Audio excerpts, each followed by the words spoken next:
Hey, traveler, Paimon. Oh, Paimon knows that voice! Over here.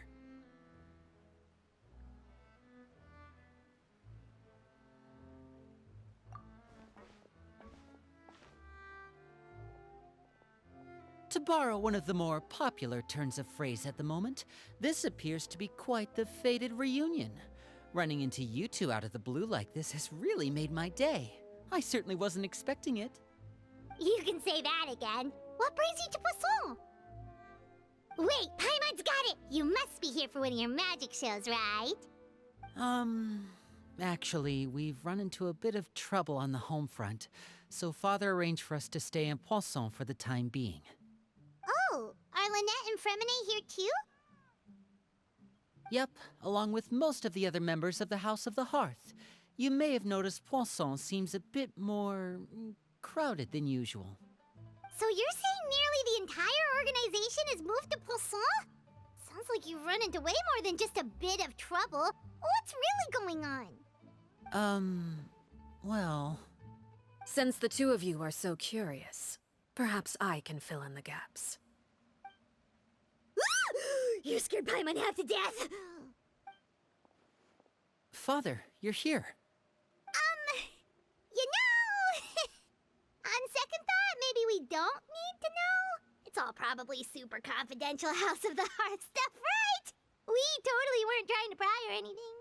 No need to be nervous. I could sense your genuine concern from your conversation just now. Of course, I can also understand your confusion. Sending so many Fatui here to Poisson, it's only natural that some might suspect an ulterior motive to be involved. I understand. I'm well aware you've had your fair share of confrontations with the Fatui in the past, and I can't exactly guarantee that we'll remain on good terms in the future. As for right now, however, I would say we have little reason to be at odds, wouldn't you agree? The House of the Hearth could stand to be more open with those who have worked so closely with us in the past. As for the issue at hand, well, it hardly relates to any ulterior motive. To be frank, it all stems from a certain rumor circulating around the House of the Hearth. It's an internal matter. What sort of rumor?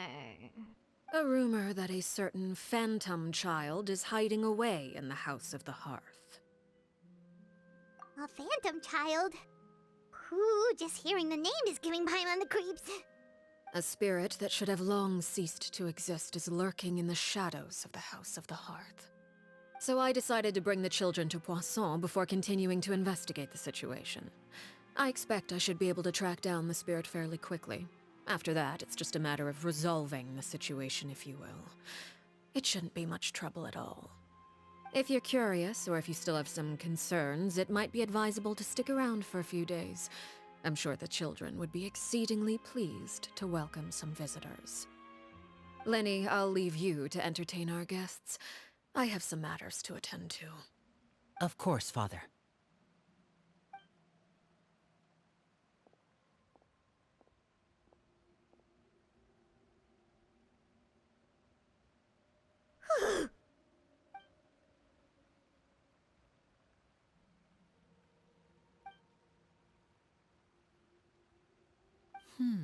It has long been a dream of mine to invite you to our home and introduce you to my other siblings. You're quite well known in the organization already. A lot of people have been talking about you, especially after everything with the prophecy. If you're willing, why don't you stay a while and have a little chat with us? Alright. We don't have anything else to do right now anyway. But let's be clear, we're just gonna be there as guests, okay? Don't get any funny... Oh, wait a second. If we're your guests, that probably means we'll be treated to lots of yummy food, right? Of course. During our stay in Poisson, we've been helping out the locals with some fishing. We bring in quite the bounty every day. In fact, today is the perfect chance for me to show you what I can... Let's go. I'll take you to where we're staying.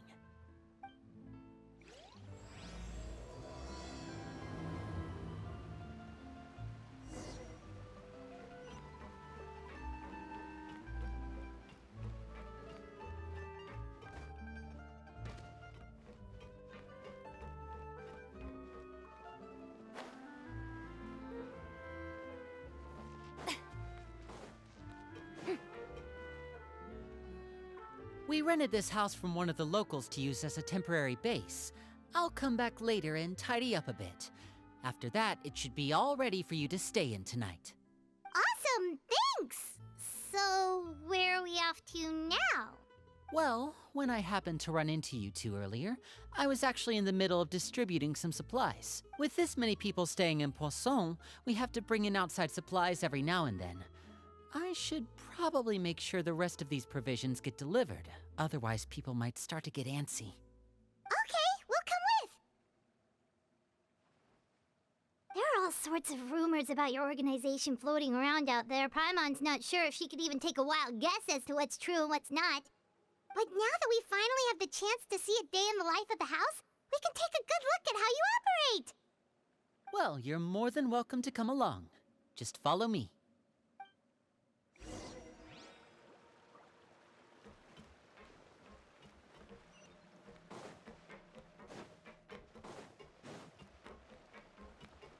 Yep.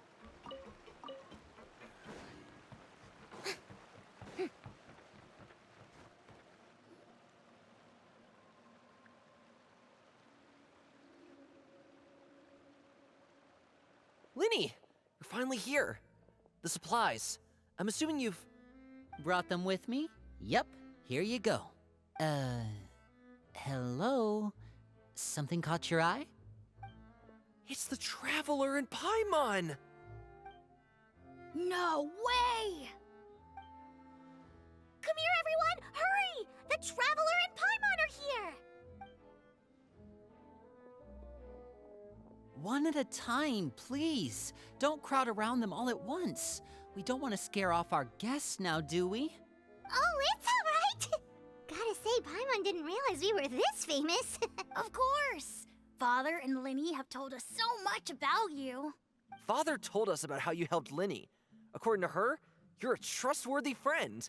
And as far as she's concerned, that's pretty much the highest compliment we've ever heard her give. As you can imagine, everyone's been very curious about you. I heard the Traveler is so strong that she can move a mountain with her bare hands. I heard Paimon eats so much that she can clean out the entire pantry at Hotel de Boer in just 3 days. Wait a second! That's the rumor you heard about Paimon? Oh, not cool at all! Oh, wait. When guests visit, you're supposed to give them gifts and stuff, right? Oh, we don't need something like that. Besides, we don't have anything to give to you! Come on, we insist! I can give you some of my new potions. Just pick your poison. And by that, I mean medicine or actual poison. I've got both. Huh? Or maybe Shaplo can teach you guys about stealth. He's super good at it. He's never been caught. Ah, now that's not a bad idea. I know you usually prefer to fight head-on, but it never hurts to expand your bag of tricks, right? When it comes to eliminating your enemies, staying quiet can go a long way. Trust me, I would know. I was poisoned not too long ago, and I'm still dealing with the after effects. So I'm not quite as good as I was before, but I can still give you some pointers. Wait, when you said gifts, Paimon didn't think you meant poison and stealth tactics. But those are the best things we can give you. You don't like them? Ooh, how about this? Tell me the name of someone who really annoys you, and we'll teach him a lesson for you.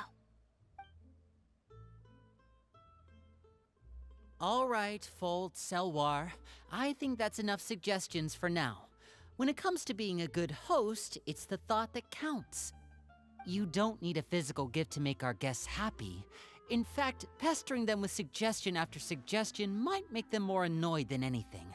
I would say your enthusiasm has certainly gotten across. Really? Awesome! It's been so long since we have had guests to play with. If there's anything you need, just let us know. Yeah, especially if it's poison or something. I've got all sorts of potions for that. Well, we'll talk to you all later. We've still got supplies to distribute. All right, see you later.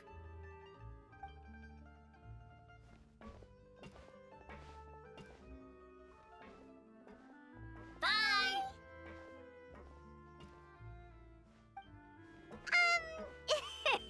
Lenny, about all that poison Scared you, did it? That kind of talk comes with being part of the House of the Hearth. When Foltz was really young, he strangled all of his family pets, just out of curiosity. He was labeled a dangerous problem child and was abandoned by his family. Elwar has an unnatural obsession with potions. Father has forbidden her from trying all the different concoctions she comes up with, but she still tries to test them in secret. You really have to keep an eye on that one. Chaplot is around my age. While I'm mainly responsible for collecting intelligence, he handles surveillance. He's very passionate about his work and has no reservations about taking on some very difficult missions. I know you two probably aren't used to that kind of talk, but I can promise you they only had the best of intentions. Things like stealth tactics and developing different poisons, they really mean a lot to them. They were just trying to share the best of what they could offer, that's all.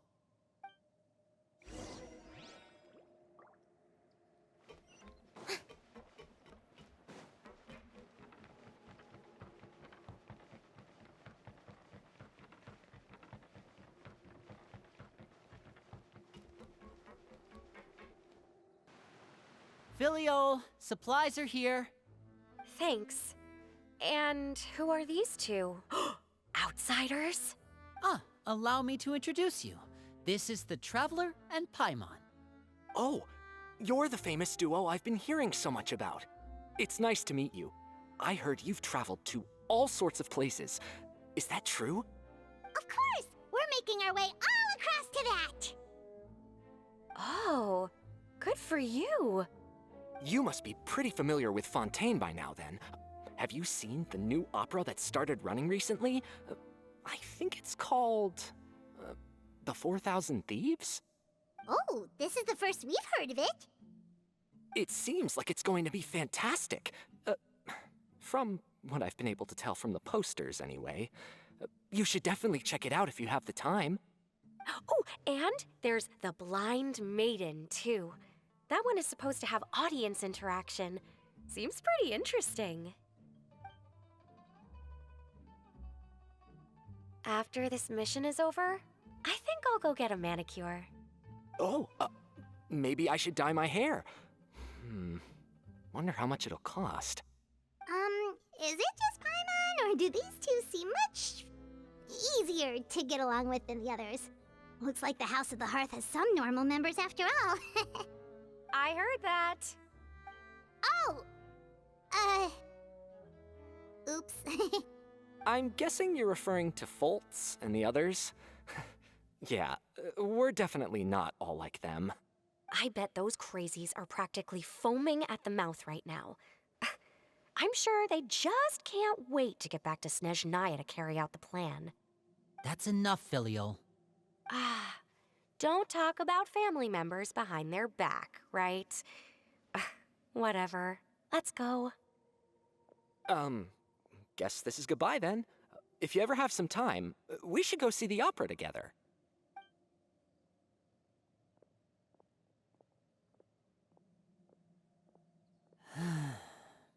Well, that's it for the supplies. We should probably head back as well.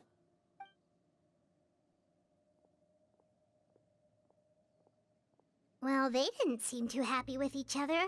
Seems like there could be something more going on here. You're right. We're only here as guests after all. Oh, Linny's getting super far ahead. Come on, let's catch up.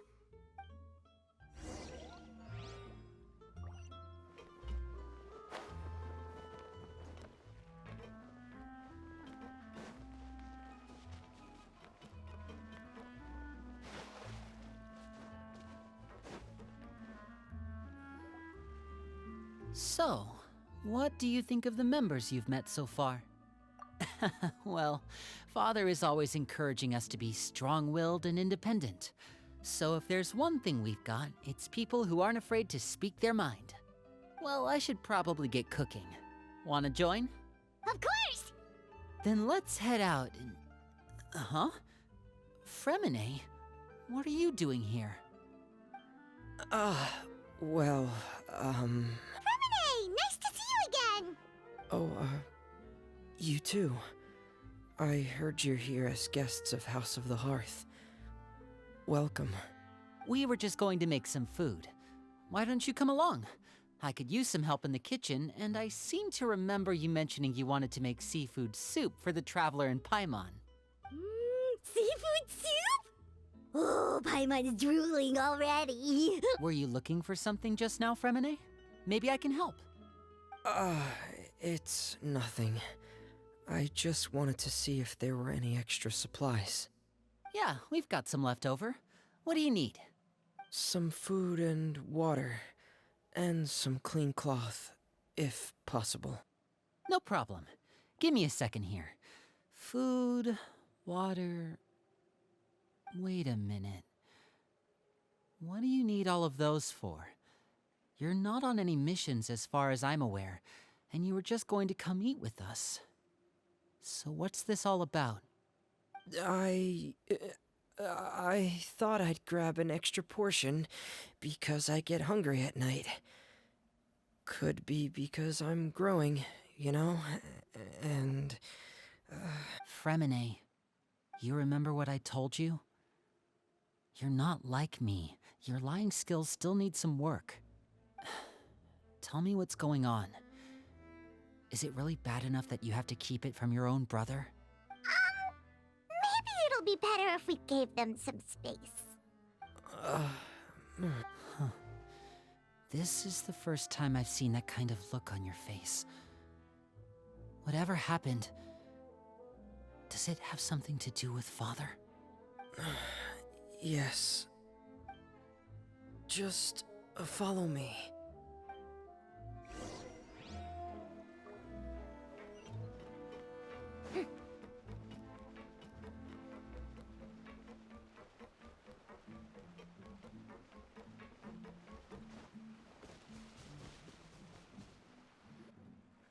You're back! Oh, and you've brought some friends with you this time. Hello, my name's Linny. I grew up in the House of the Hearth. And you are? Hi, Linny. I'm also a child of the House of the Hearth, just like you. You can call me Clairvy. Clairvy?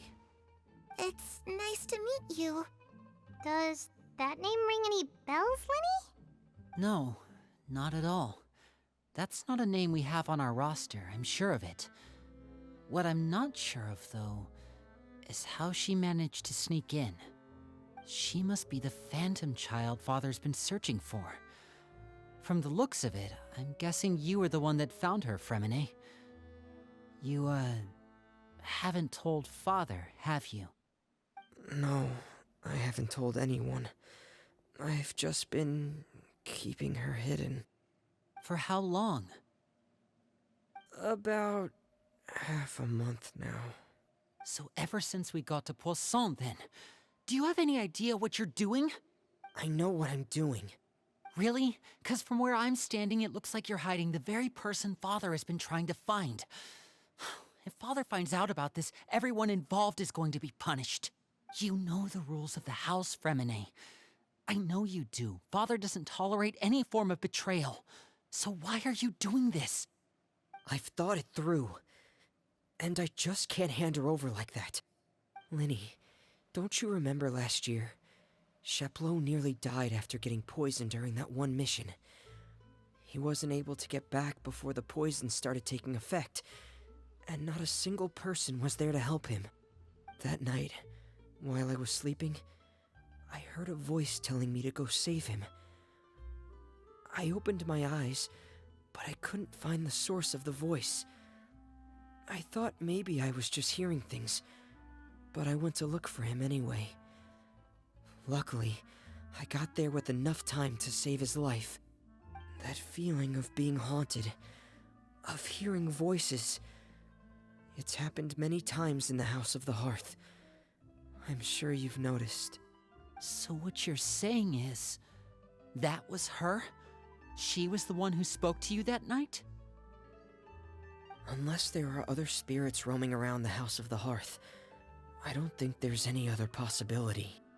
If Clairvy were our enemy, it wouldn't matter whether she was a spirit or an actual child. I would have acted without a second thought, because that's what Father ordered us to do. But she's been living with us, helping us from the shadows all this time. I think that makes her family. I couldn't just hand her over to be dealt with. Not when there's so much we still don't know. So what's your plan then? You can't keep her here forever. Someone is bound to find out eventually. I haven't thought that far yet. I don't want to disobey an order from Father, but I also don't want to put Clairvy in danger. Come with me. There are a couple things I'd like to say to you in private.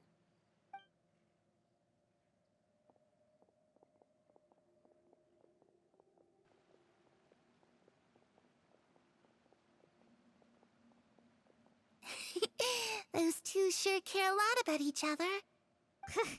Well, they got a funny way of showing it. From where Paimon was floating, it sure seemed like they were about to bite each other's heads off. No way! They have a really deep bond. I could tell right away, 'cause I also have a friend like that. I just don't know how long that kind of bond can last. The darkness in the house runs deeper than you can imagine. No one can get out alive. I'm sorry, Linny. I really didn't mean to drag anyone else into this. Oh, really? You didn't mean to? 'Cause I, for one, wish you did. Huh? What do you mean? You know, when we were younger, you didn't call me Linny. You called me brother, just like Lynette. We grew up together, the three of us. We were all orphans, all rescued by Father. Of all the siblings in the House of the Hearth, I think our bond was the closest. Later on, when you started calling me Linny, I wasn't actually surprised. After all, Lynette and I are related by blood. We've had to depend on each other to survive long before we joined the house. Linny, The darkest and most difficult moments of my life happened before you and I had ever met. I'm sure that's true for you as well. Even so, Fremine, we've stood by each other for all these years now, and to me, that means more than blood. You and Lynette are the most important people in my life. No one can replace you. So I won't let you face anything alone. Not if I can help it. Oh, looks like things are getting kinda heated between Linny and Fremine. Maybe we should go check on them. Oh, it's raining. I should put my clothes away.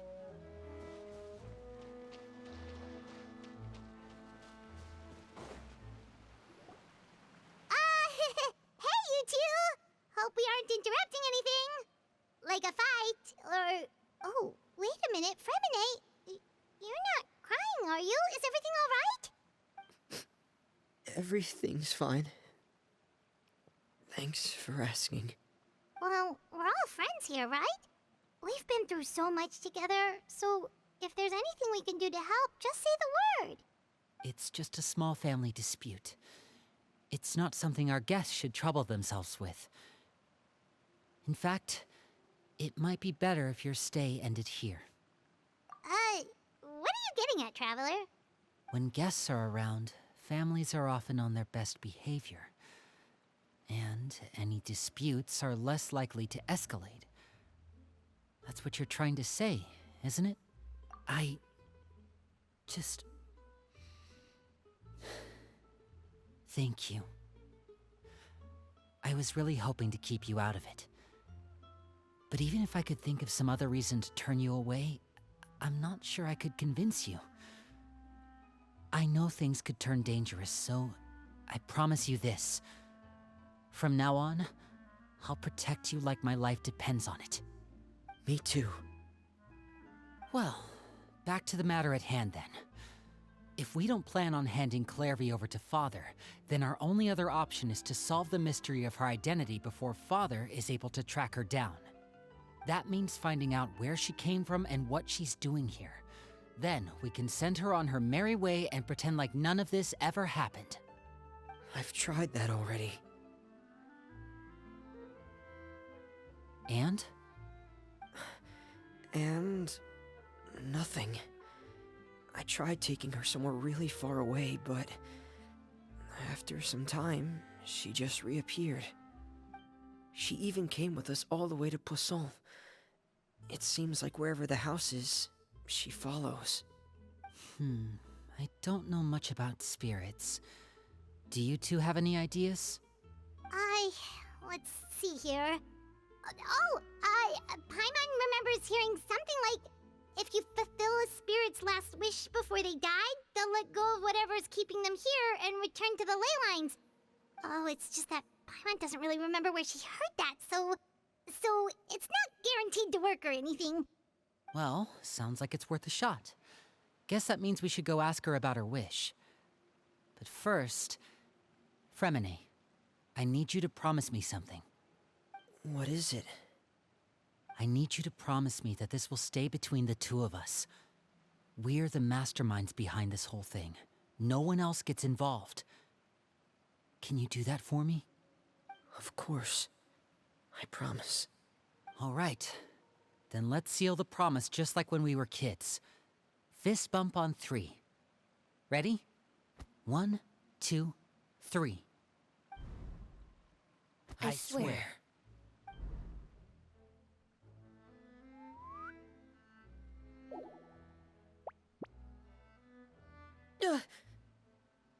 Whoa! Lynette! But what a surprise! What brings you here, dear sister? And, when exactly did you get here?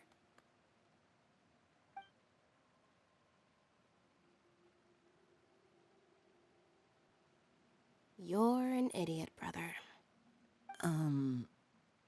And you too, Fremine.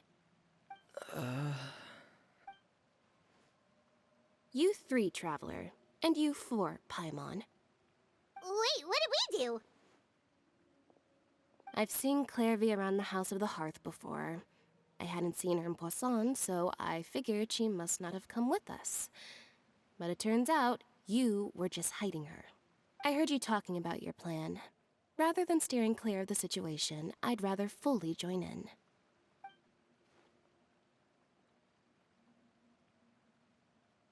If you don't agree, I'll have no choice but to report everything back to Father.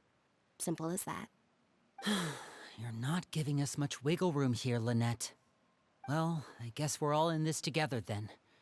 After we talk to Clairvy, we'll figure out our next move. There's no time to lose. Let's go.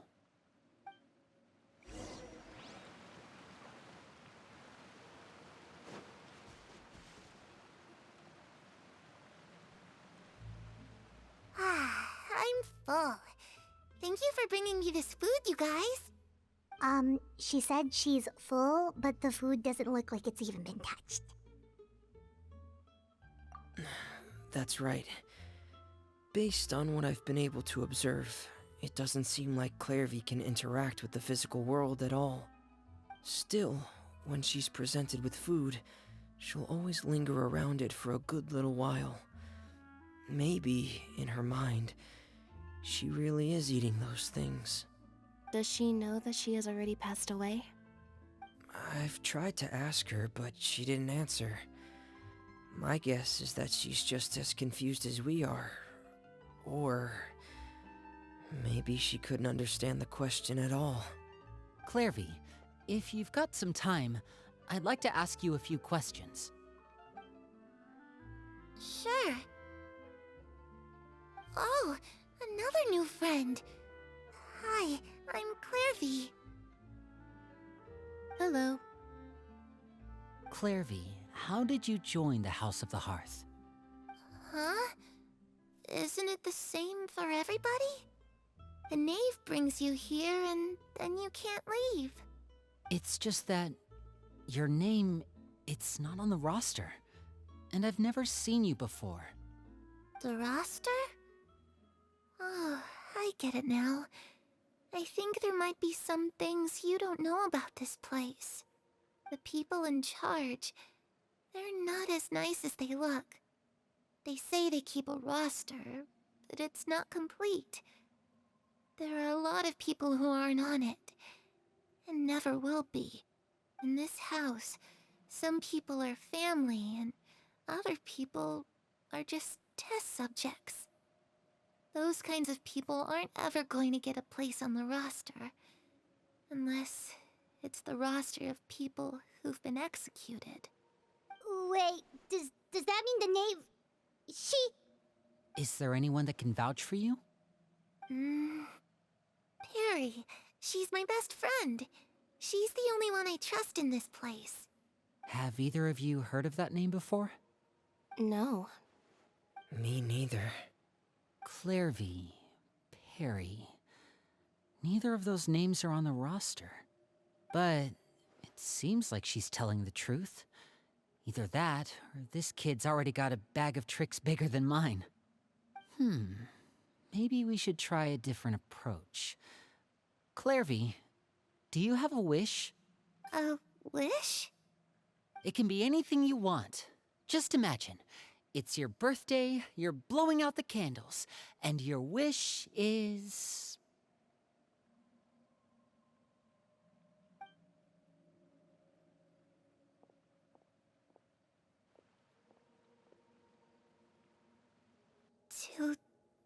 To go outside, where the sun can find me. That's... it? Well, that sounds easy enough. The darkness in the house runs deeper than you can imagine. No one can get out alive.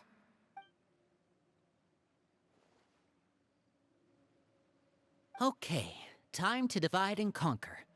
Listen up, I've got a plan. I'll try and find a way to use basic illusory magic to take Clairvy outside and bring her somewhere with sunlight. Lynette, try and find the list of executions that Clairvy was talking about, and see if her name is on it. Fremine, you stay in Poisson.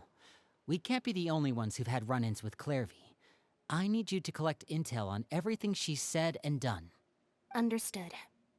I'll try my best. What about us? What should we do? I really appreciate your willingness to help, but this is a family matter. I don't want to drag you in too deep. It's too risky. Let me think. Since Father considers you to be guests, maybe you could stick by her side for a little while. You don't need to do anything except keep up some nice, casual conversation.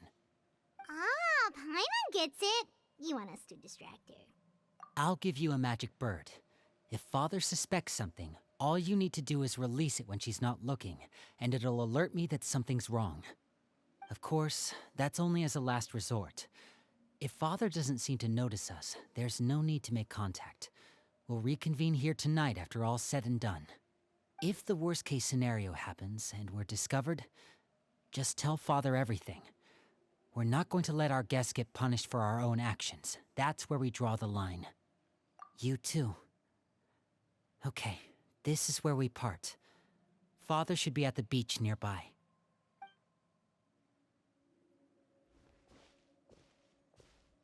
I really hope this goes well.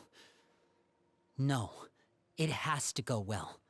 That's the only way this can get resolved.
It's the knave! And... child! Hey, aren't you supposed to be in Snezhnaya recuperating? What are you still doing in Fontaine? Oh, it's you two. I didn't expect to run into you here. I was unconscious for quite a while after the fight in the Primordial Sea. After I woke up, I realized I was being taken back to Snezhnaya, and well, I couldn't have that now, could I? Not when I've still got unfinished business here in Fontaine. So, I mustered up all my strength and made the journey back on my own.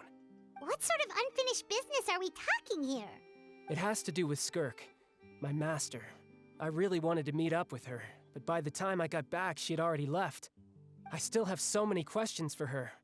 Without any other leads, all I could do was ask the knave to help me track her down.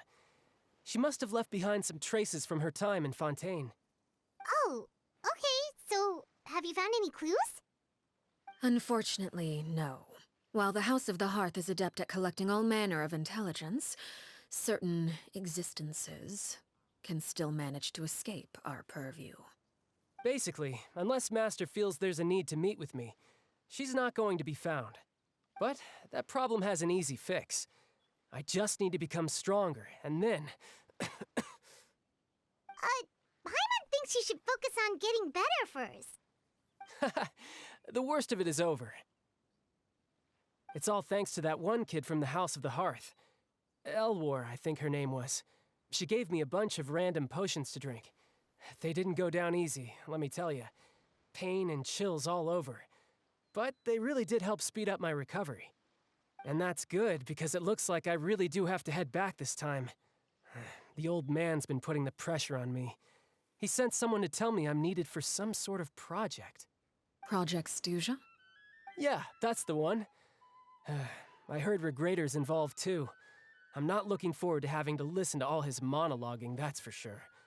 Hey, maybe you could think of a way for me to stay in Fontaine for a little longer. Helping Linny and the others brush up on their fighting skills would be far more interesting. If you and I could spar, that would be even better. I've been waiting— And what a sweet little daydream that is. But I also have a role to play in all this. I'll be leaving Fontaine shortly as well. Besides, considering how little they see fit to step outside the homeland, being called on to return to Snezhnaya by such illustrious dignitaries, what a great honor. Wouldn't you agree? one I could do without, I'd say. Is it just Paimon? Or does it kind of seem like they're... So, dear guests of the House of the Hearth, to what do I owe the visit? Well, we just... right! We're super close to Linny and the others, but we still don't know much about you! Is that so? Introductions have already been made, have they not? Oh, well, you see?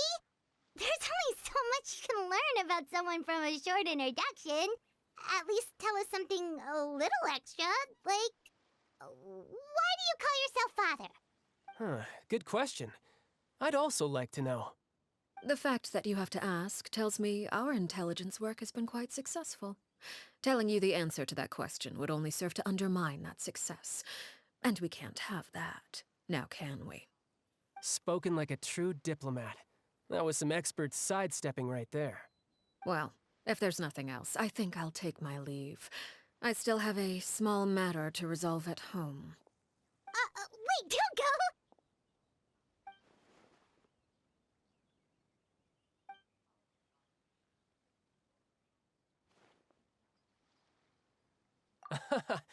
I'd also like to hear the answer to this. I've met some of the members of your organization, and they all seemed like really good kids. They actually reminded me of Tonya and Tusser. Which, by the way, if you ever betray them, I'm just letting you know, I won't let you off easy. And why would I betray them? Well, you've already betrayed the House of the Hearth once, haven't you? At least, that's what I heard.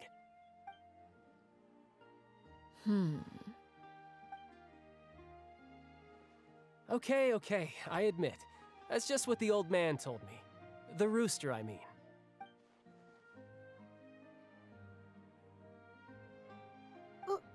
Wait, did you really do something bad to those kids? Never mind what I've done. I'm more curious as to what the mighty rooster had to say. Care to enlighten me? Ah, well, nothing much. Just some stuff about you taking out many other members of the House of the Hearth, and even going so far to attack your own family. I see. Oh, based on your reaction, I'm guessing it's all a bunch of lies. Hardly. I don't appreciate his particular turns of phrase, but I suppose he didn't say anything untrue. Although, it would be more accurate to say that there is a certain level of prejudice involved, but I don't intend to clear that up just yet. Prejudice has a funny way of concealing the real truth behind certain things, an attribute that I find to be quite advantageous. Call yourself a Fontanian, for example, and people will assume all sorts of things, when the real truth is that this is simply the land where I was raised.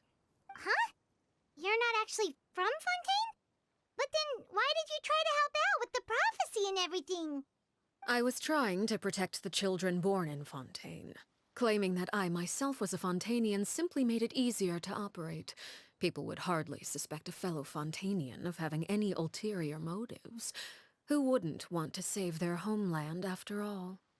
The primordial sea wouldn't have any effect on me, but it would have caused great harm to the House of the Hearth. Well, you wanted extra information, didn't you? There you go. I hope that satisfied your curiosity.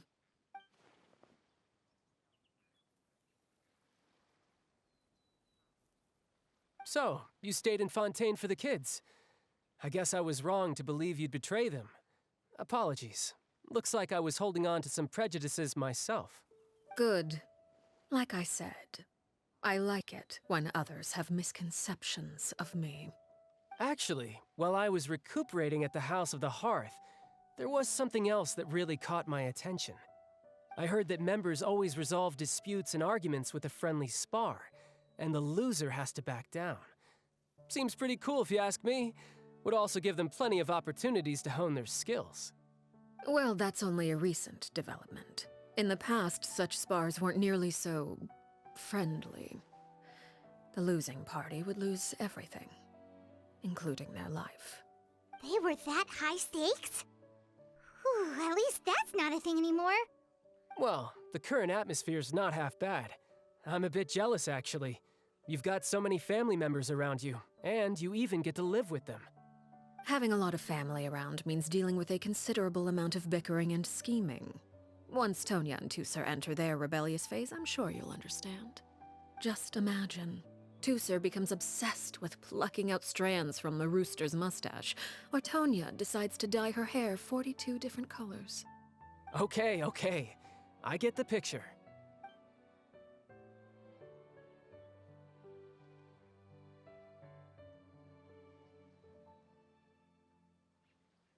Well, would you look at the time?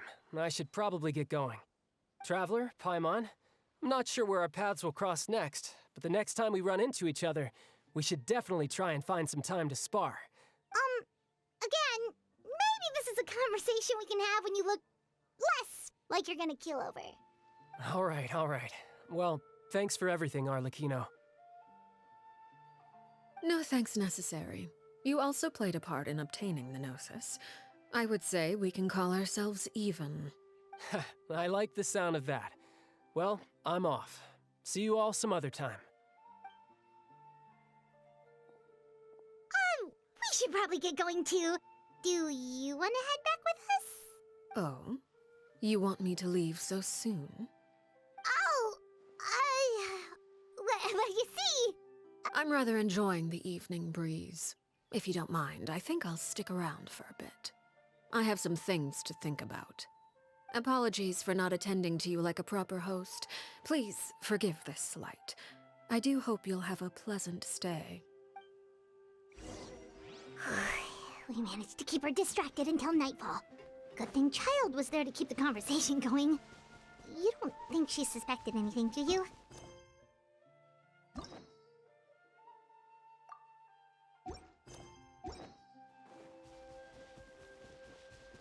Oh, I wonder if Liddy ran into any issues. Let's hurry back and see how everything went.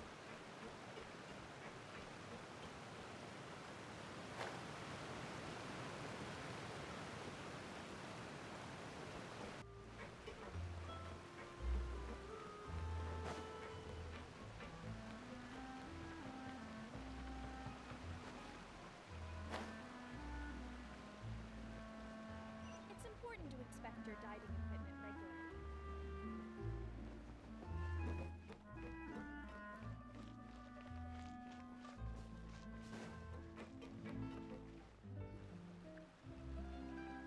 Lenny, how did everything go? Well, long story short, we ran into a small issue. Clairvy can't go into the sunlight. Everything was fine at first. She followed me up to the surface just like I told her. But as I led her out of the shadows and into the sunlight, she vanished. I turned around and there she was, standing at the edge of the shadows, silently watching me. Huh. Maybe she's afraid of sunlight, or... No, it wouldn't be her wish if that were the case. Well, we could always try pushing her into it. Oh, true. I've pretty much tried it all already. Nothing worked. Eventually, the sun went down, so all I could do was bring her back here. How did it go with you, Lynette? Good. I've got the list. It's right here. Really? Well, what are we waiting for? Let's take a look!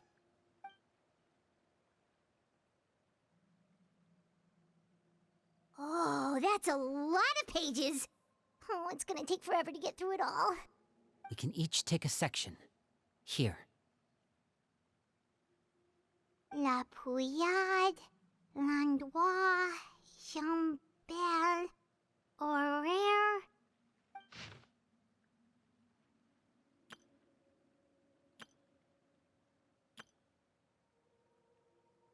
Oh, yikes.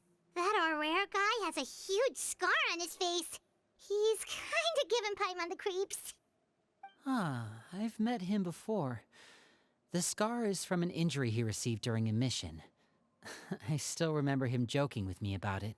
He said any future lover would take one look at him and then lose all interest. Did he say anything else?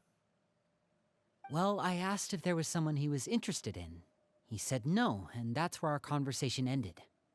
It was only later that I learned he really did have someone he liked. He risked everything to escape so he could be with her, but it didn't work. One day, Father asked to see him, and, well, I never saw him again after that. Wait, so that means the knave, It may seem cruel, but it's just one of the rules of the house. Betrayal is not to be taken lightly. We know too many secrets to come and go as we please. So, if you do try to leave, you pay with your life.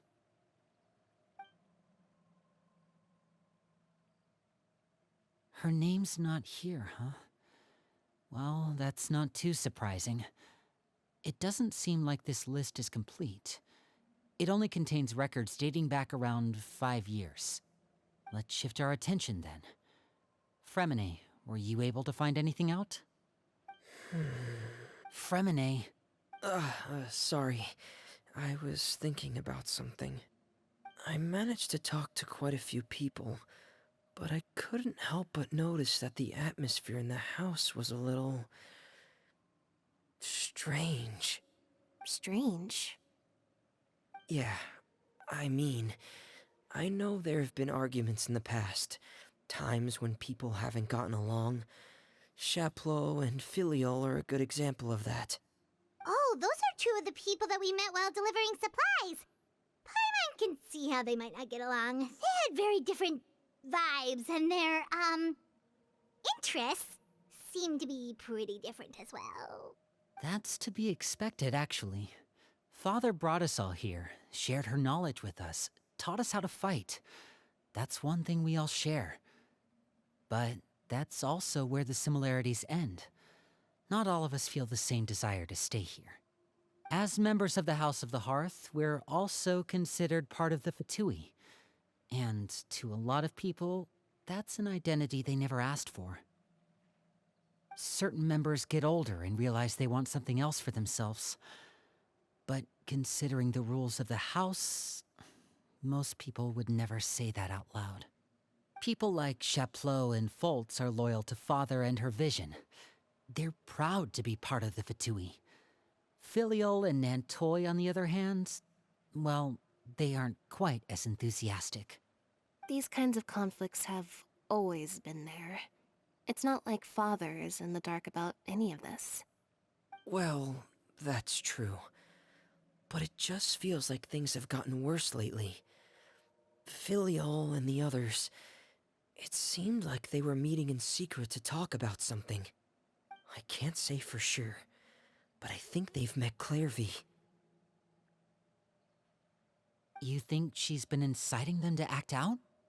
No, not exactly. But I wouldn't be surprised if she said something to them about the darkness in the house and how deep it runs. She's told me about it before. Experiments being run on children. People being used as pawns on the battlefield without so much as the strength to survive. And they just believed all that? Without any evidence? Clairvy's words probably gave them the excuse they were looking for. Whether they actually believe them to be true is secondary. This is all because of Project Stuja, isn't it? Whoa. Hold on a second. What's this Project Stuja all about, huh? Sorry, but I'm not sure of the details either. I only know what Father has told us, which is that it's something the Rooster and Regrader have been working on together. Apparently, it has to do with the Fatui's strategic plan for the future. Because the House of the Hearth was so successful in obtaining the Gnosis, we now have the honor of playing a key role in Project Stuja. Wait, but isn't that a good thing? Key role is just another way of saying dangerous role. To us, the whole thing is an inconvenience. Father thinks so too, but she's in no position to refuse. Their plan isn't exactly unreasonable, and they've been funneling the house a lot of funding. It's just that we'll lose a lot of members in the process. Participating in the plan, it's an honor in name only. What they're really trying to do is subdue us. The existence of an intelligence organization outside their control makes them feel uneasy.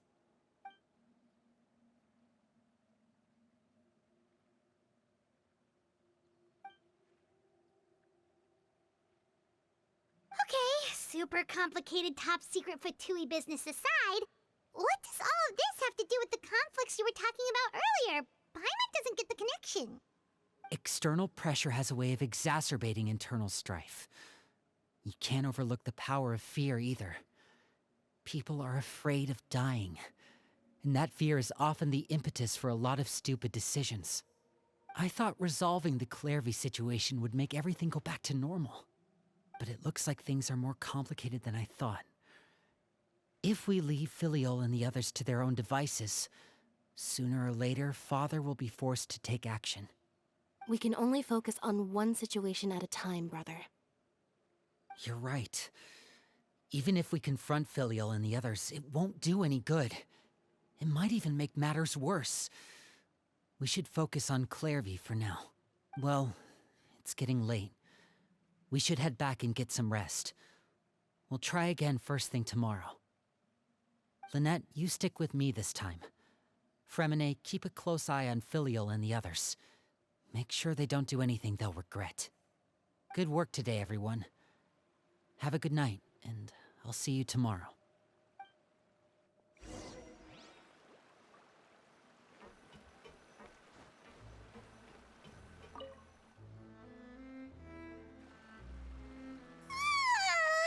Oh, Paimon was looking forward to an early night, but she can't sleep at all. Hey, you don't think the knave will be too angry with Linny and everyone if she finds out about all this, do you? She's even scary when she smiles. If she were to actually get angry... Ooh, you have to protect Paimon if that happens, okay, Traveler? Oh, well, in that case, we should just plan on running away. We'll grab Linny and the others and we can make a break for it as fast as we can. Look! Look over there! Quick, let's catch up with her before anyone sees.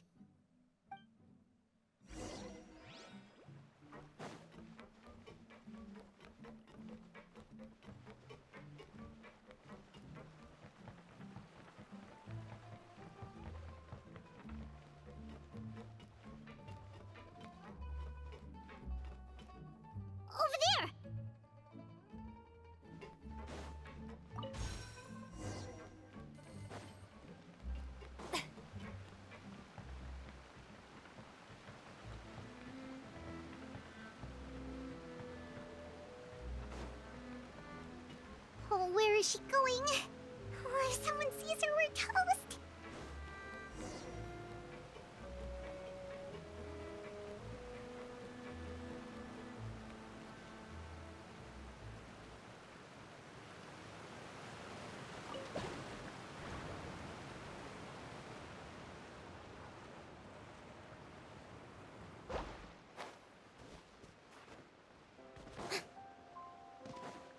Oh, look! She stopped!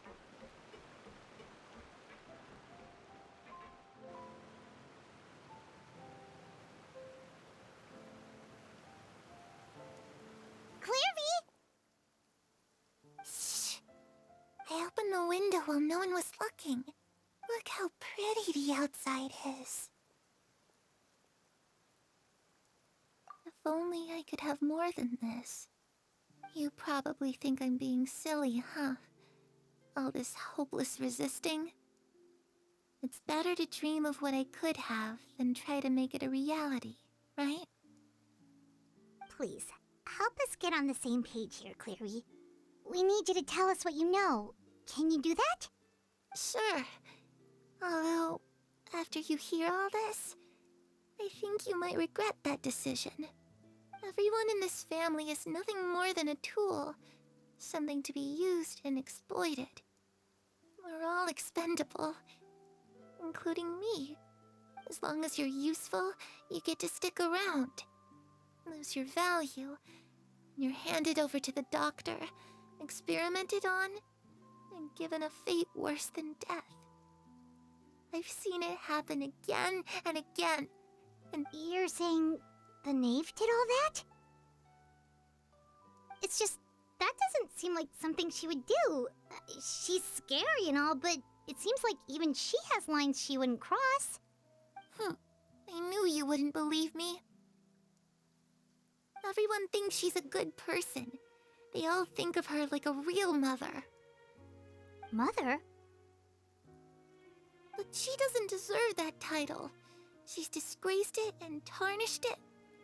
And if I had things my way, I'd never see her again. If only Perry were here, she'd understand. Perry? There's that name again. Also, Paimon's getting a strange feeling. It almost feels like she's not really here with us.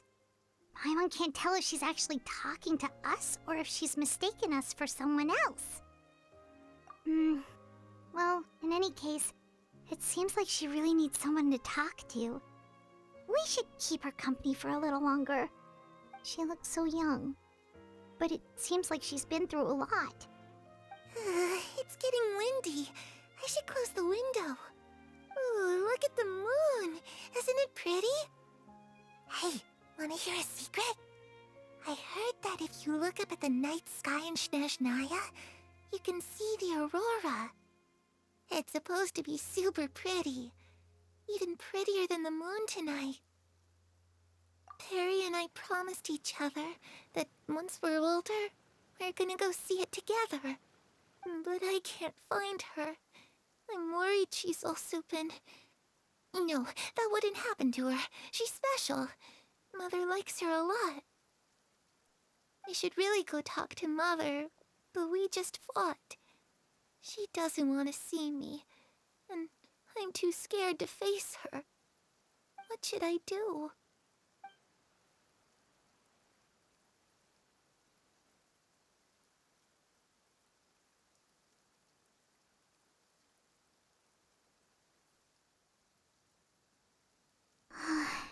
Paimon really doesn't understand what's going on with her.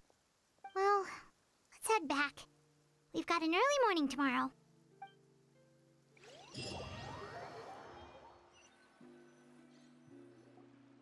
All right, looks like we're all here. Let's go ahead with the plan. Oh? What is it? What makes you ask that? Well, we kinda ran into Clairvy last night, and that's what she told us. We met the doctor back in Sumeru. He's super dangerous, and he's done all sorts of bad things. It's possible that Father and the Doctor have had certain dealings, but I don't think Father would work with him. we're not really on the same side, so there's not a lot of trust between them. That doesn't exactly set the stage for a successful partnership. I did hear, though, that when Father first became a Harbinger, the doctor offered to work with the House of the Hearth. Father rejected most of his proposals, except for one. It had to do with some sort of secret experiment. Secret experiment? Could that be what Clairvy was talking about? I don't think so. I don't know any details about the experiment itself, but I do know it's an entirely independent operation. The doctor only proposed a direction for the research. That was the extent of his involvement. I still don't think that counts as working together. The details of the experiment are confidential, but complete records are kept on all participants. That doesn't seem to be the case with the situation Clairvy referred to. I know you don't agree with some of the Fatui's methods, and I'm not asking you to. But I am asking you to trust us on this. The House of the Hearth has its own principles. There are certain lines we're not willing to cross. Alright, that's good to hear at least. Clairvy seems to think the knave and the doctor worked together to do something horrible. If that turned out to be true, Paimon doesn't know how he would even face you guys. It's just that it doesn't seem like Clairvy is lying either. The easiest thing to do would be just ask the knave directly, but Paimon doesn't think she'd tell us. Father didn't come back last night. She's probably still near the shore. We'll be counting on you to distract her. Lynette, you're with me. Fremine, you know what to do. Be on your guard, everyone. All right, let's get to it.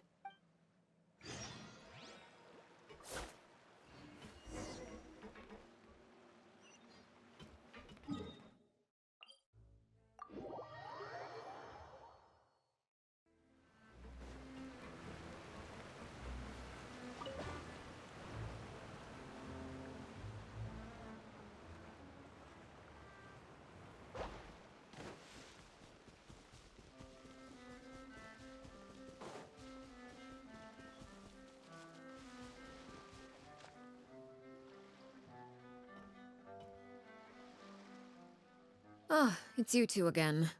I must say, you look a bit pale. Did you have trouble sleeping last night? A little. Perhaps if you had less on your mind, you'd be able to absolve yourself of such troubles. So what are you planning to do now? Catch up on some sleep? Or should I give you some time to rack your brain for a topic to discuss before I ask any questions? Although I must profess to being curious. Without child here, how do you plan on distracting me? Us? Distract you? A good one. But no, we were just here for a chat. Looks like you could have used some extra time to think. No matter. If you don't have any other plans, why don't you accompany me somewhere? Don't worry. I'll be sure to steer clear of any scheming children. The ocean breeze is sure nice today. Children always think they can hide things from the grown-ups. But nothing gets past me. Least of all a little scheming. I think I'll let them have at it for a little longer. I can be very patient. Well, I'll leave you to think things over. If you're so inclined, meet me outside the Palais Mermonia. Good things come to children who do as they're told. So I do hope you decide to tag along. If only for your friends' sakes. What should we do? She clearly knows about everything we've been doing, and Paimon doesn't think it'd be a stretch to say she was threatening us just now.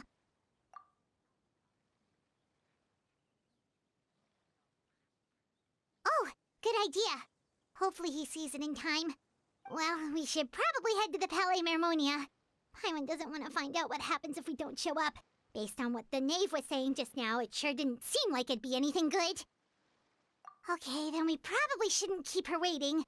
It seems like Linny and the others are on thin ice, so let's do our best to not get them in any more trouble.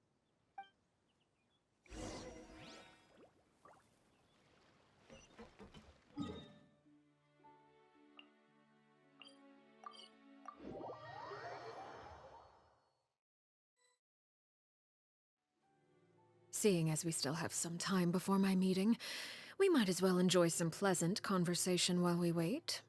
I'm glad to see you get along with my children. Being surrounded by good companions is necessary for a child's development. You're not planning on doing anything to them, are you? I assume you're referring to Lenny, Lynette, and Fremine. Although, there's that situation with Filial and Nentoy as well.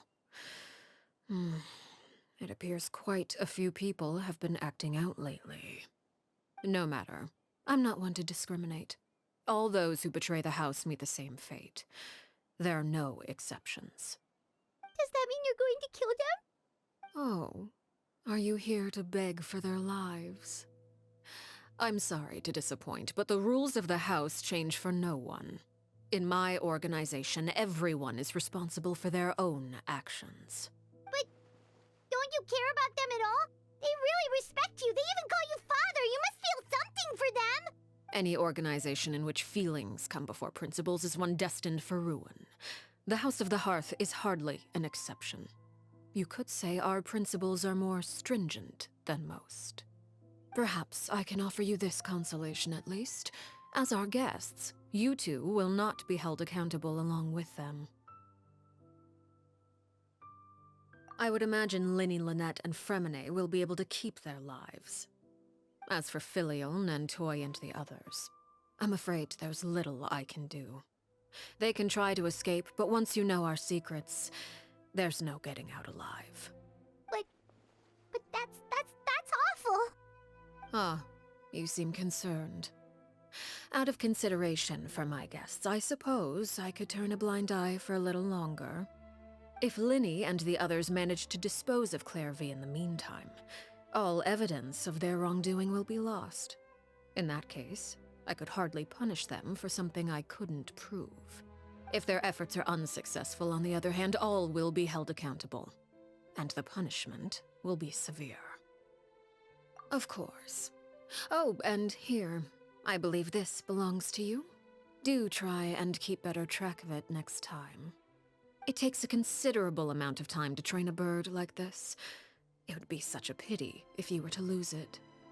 Permanently. Wait, where did you get that? Well, I'm afraid that's all the time we have to chat. Now, for the matter at hand. I asked you to meet me here because I have business at the Palais Mermonia. It has nothing to do with you, but I think it would be prudent for you to stick by my side for the time being. There will always be time later to run off and tell Linny what you've learned. Well, time to go. Looks like we wrapped things up just in time.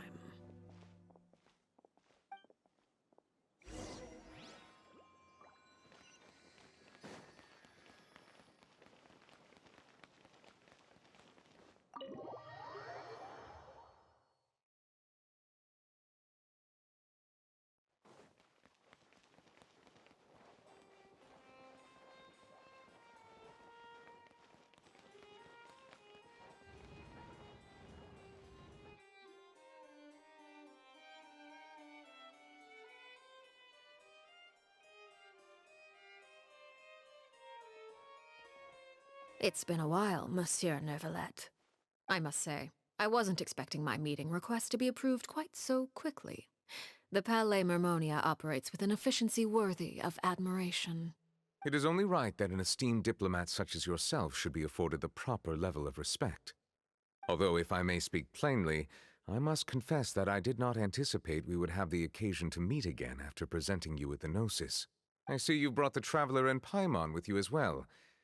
If I may inquire as to the purpose of your visit.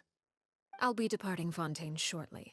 There is, however, an outstanding matter that I would like to see resolved before I go. It requires a rather lengthy explanation, I'm afraid. So I took the liberty of explaining everything in this proposal. Please review it at your leisure, Monsieur Neuvillette.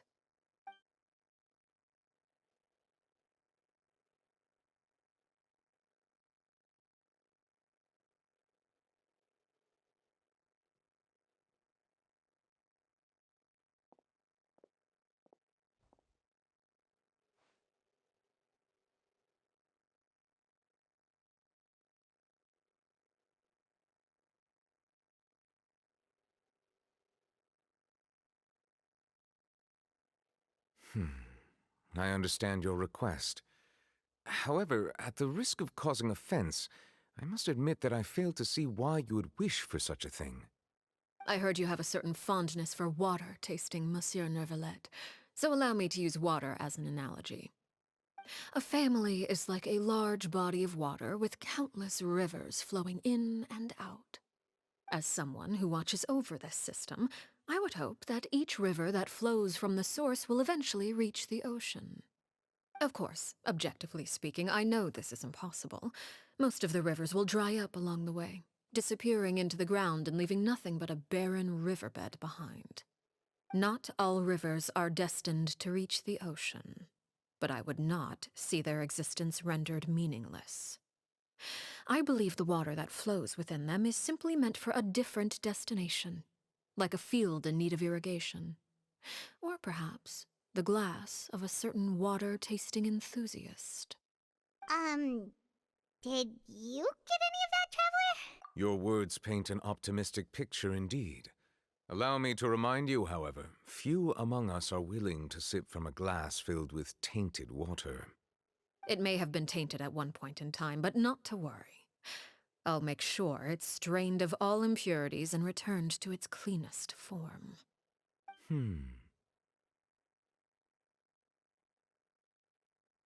I seem to recall there being a transactional aspect to your proposal. Perhaps you could expound on that? If you accept my proposal, Monsieur Neuvillette, I will gradually withdraw my forces from Fontaine. And, unless absolutely necessary, I will no longer carry out any special missions within Fontaine. I presume I can take your words to mean that, in the future, cases similar to the Tartuffe assassination will cease to cross my desk? Tartuffe? Ah, that thief who embezzled funds from all those charities, you mean?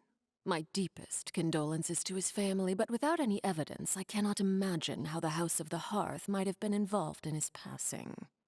Of course, if you accept my proposal, Monsieur Neuvillette, I'm sure certain measures could be taken to reduce the frequency of such troubles. You choose your words carefully indeed. In that case, I am inclined to accept your proposal.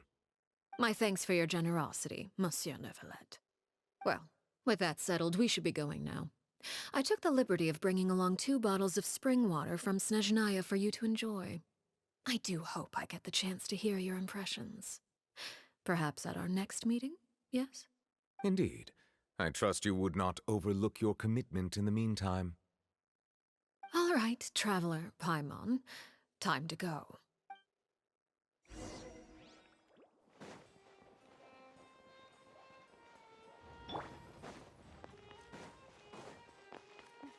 Leaving the Ministry of External Relations was definitely the right decision.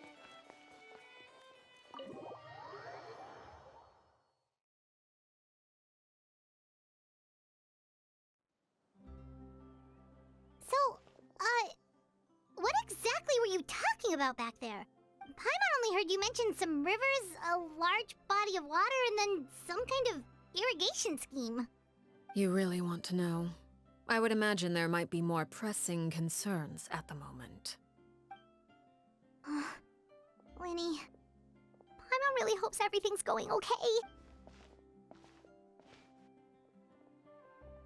Oh, Paimon recognizes that look. You've got your thinking cap on, don't you, Traveler?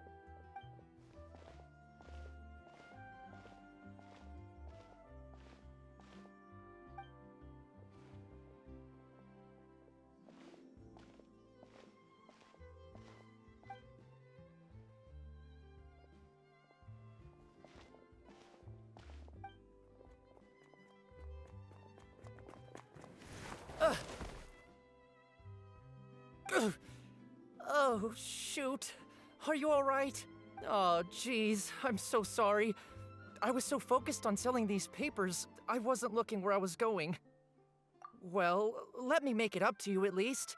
Here, take this paper. On the house. Oh, you don't have to give us anything. Please, I want to. It's not like I'm short on supply. All the extras will be useless come tomorrow anyway. It's my fault, really.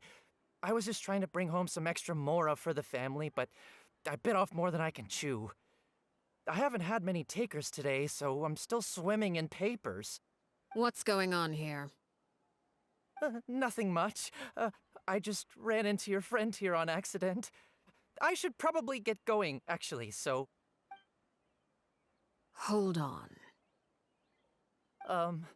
Of course, I'm happy to compensate you with mora, it's just... I don't have any on me at the moment. I'll take 3 papers. Here. Your payment. Oh! Thank you for your patronage. May the Archons bless you with good fortune. If only I had the chance to run into such generous customers every day. I should probably just take on a smaller inventory though, right?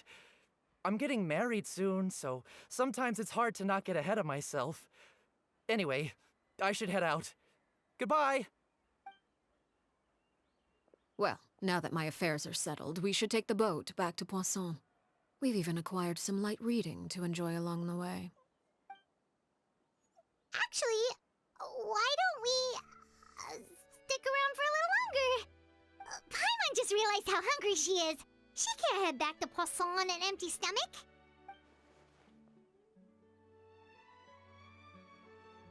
It appears you two are under the impression that delaying our return will somehow alter the situation in your favor. I'm sorry to ruin your fantasy, but your efforts are meaningless. That being said, I could be persuaded to give Linny some extra time. I just have one condition. If you agree to my request, I'll even answer some of your questions. You're quite curious about Claire V, are you not? And my relationship to her. Wait, why are you being so generous all of a sudden? You're not gonna ask us to do something bad, are you? You overestimate yourself. You don't have the talent for bad things. Then what can you possibly... The most important consideration in a negotiation is that both sides receive something they want. Demands and threats only get you so far. Wonderful. Here it is. When the time comes, make the choice that you deem most appropriate in the situation, and lend your help to the House of the Hearth. Okay, sounds normal enough. But what do you mean, when the time comes? When is that supposed to be? That is for you to decide. Then we have a deal. Follow me.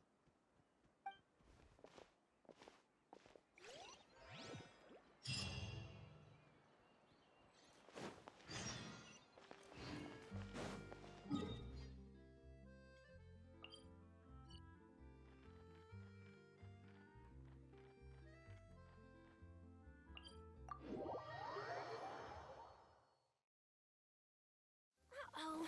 I better find a way to keep my camera dry.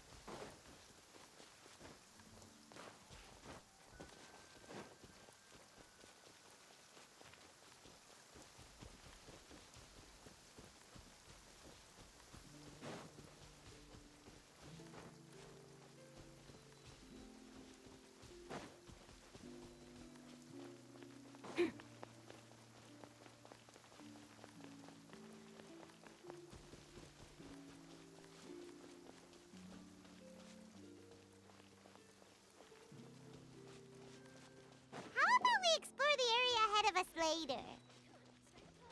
Don't forget to smile. How about we explore the area ahead of us later?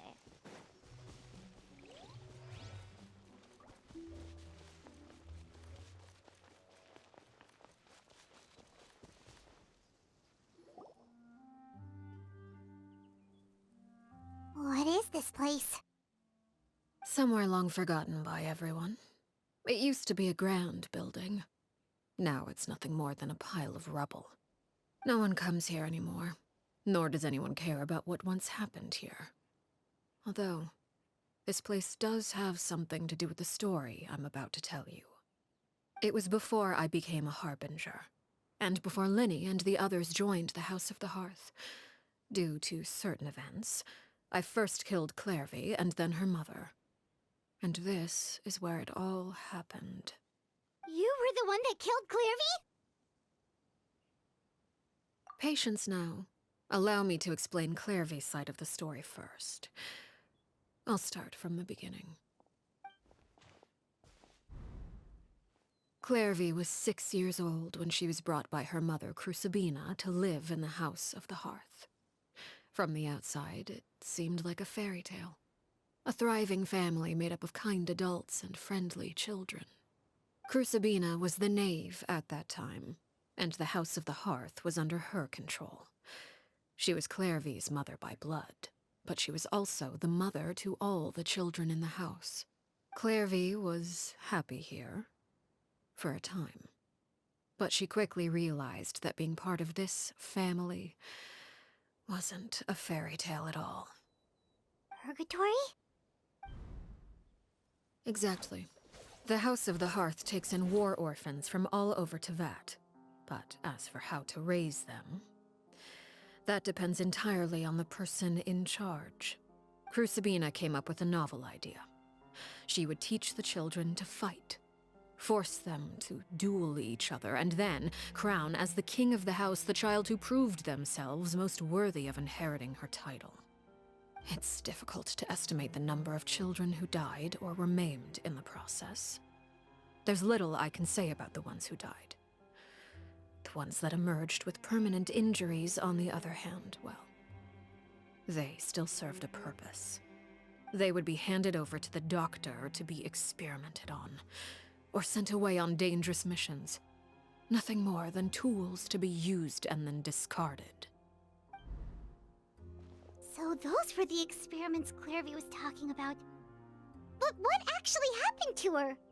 You said that Clairvy was Crucibina's daughter, so if Clairvy tried to convince her to stop what she was doing, Crucibina probably would have listened, right? Despite being Clairvy's mother, Crucibina cared little for her daughter. She forced Clairvy to join the House of the Hearth only as a means to demonstrate her own impartiality as a mother, to prove that she treated all her children equally. Clairvy did try to convince her mother to change her ways, but it was to no avail.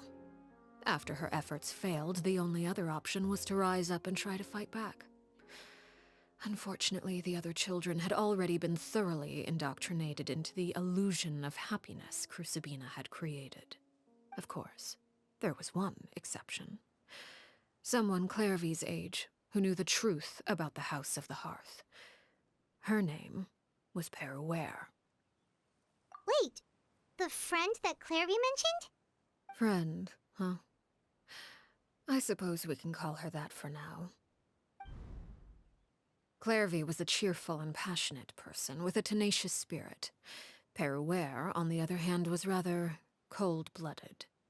Her cold-blooded nature allowed her to see through Crucibina's facade. Yet, it was also this cold-bloodedness that prevented her from acting against it. At least at first. While Clairvy longed for freedom, Peruere was convinced that, amid all the fighting and violence, she would make it until the end. Despite their differences, the two became fast friends, united by their knowledge of the truth. Clairvy told Peruere that she hoped to create a real family, where no one would be killed or sacrificed. There may have been a certain naivete to her ideas, but Clairvy proved her determination many times over. She tried countless times to run away, ask for help, or expose the truth. But her efforts only earned her beating after beating. The only thing that kept her going was her strength of will. Even with her body racked with pain, she would still stand on her tiptoes and open the window at night. She and Peruere would look out at the moon together, a fierce longing for freedom shining in her eyes. But one day that light simply vanished. Oh no. What happened? Her hopelessness resulted from a culmination of things. 10 years had passed. 10 years worth of failure after failure. She and Peruere weren't children anymore, but finding any chance to escape still seemed as hopeless as ever.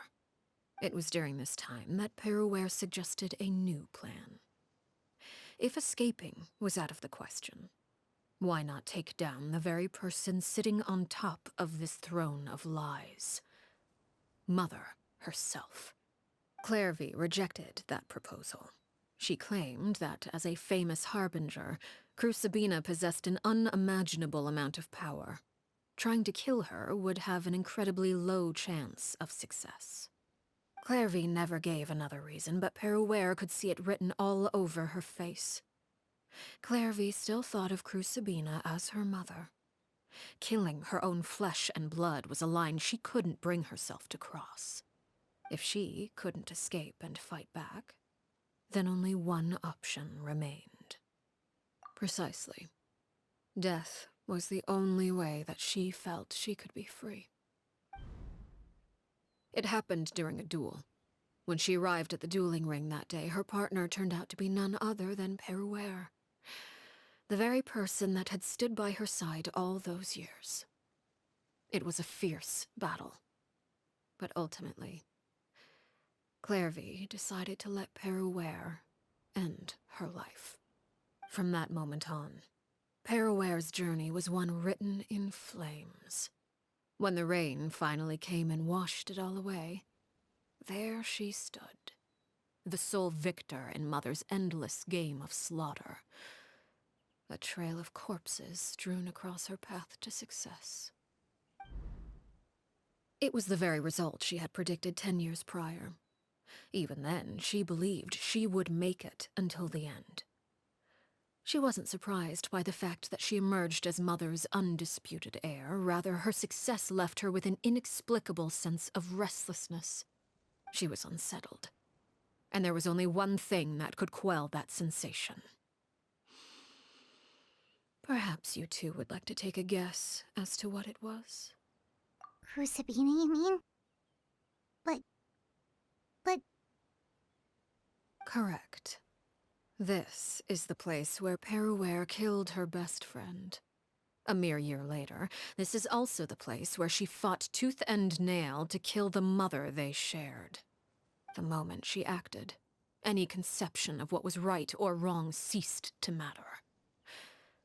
It's one of the principles of the house. Only those who survive get to write the rules. Peruere won the battle, and became a harbinger herself. After which Her Majesty, the Tsaritsa, bestowed upon her a new name. Arlecchino. So the Perry Clairvy was talking about... It was you all along. You're Peruere. Arlecchino is just a name you got later. I left that name behind long ago.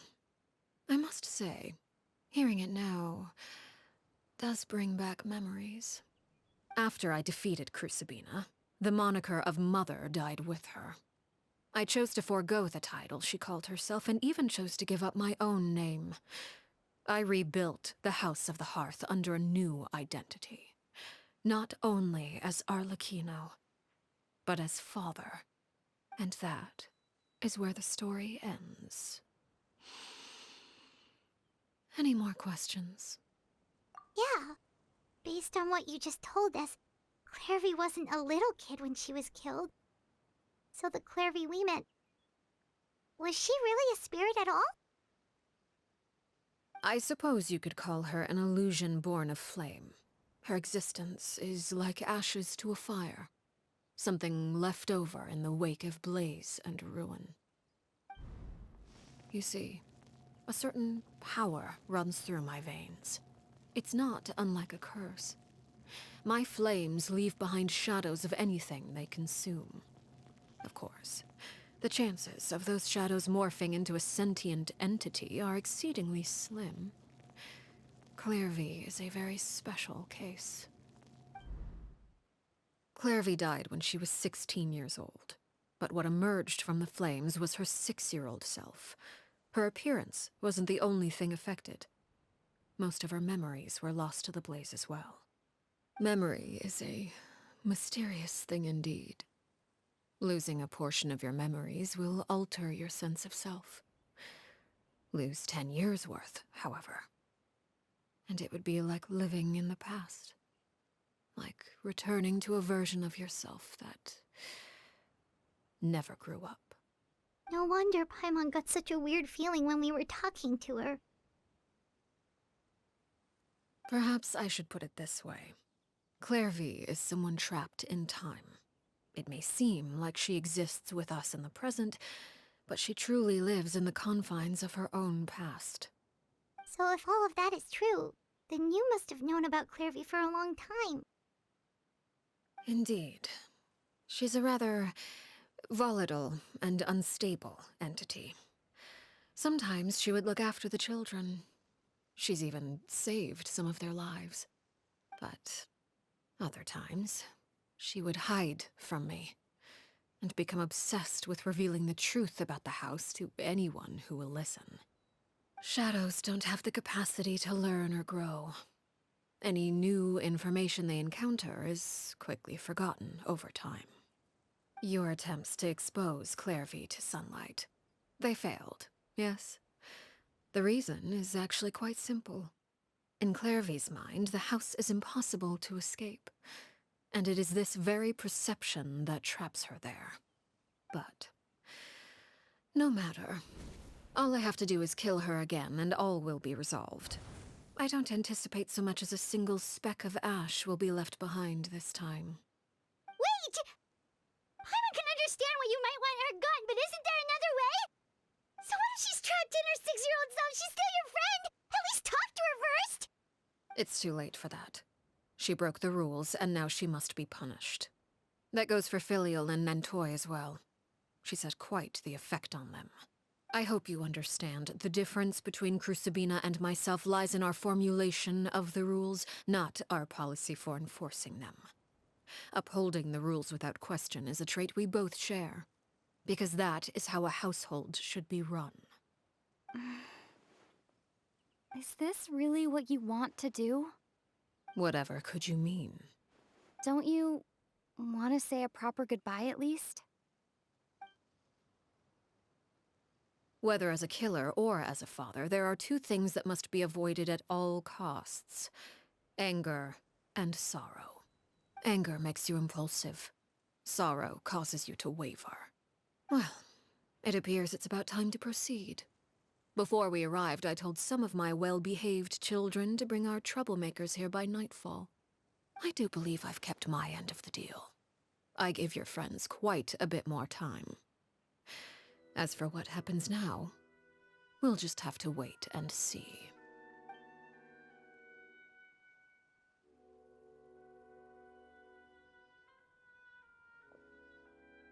Here they are, Father. Ah, you gonna execute him? Seeing something like that would actually be a first for me. Lenny! I'm sorry. I heard about how you helped buy us more time, but I still failed. I couldn't find a way to fulfill her wish. Huh? Are you... Perry? Indeed, it's been a while, Clairvy. Perry! Shh, stay right there. I'm sorry to postpone our reunion, but first I believe certain scores need settling.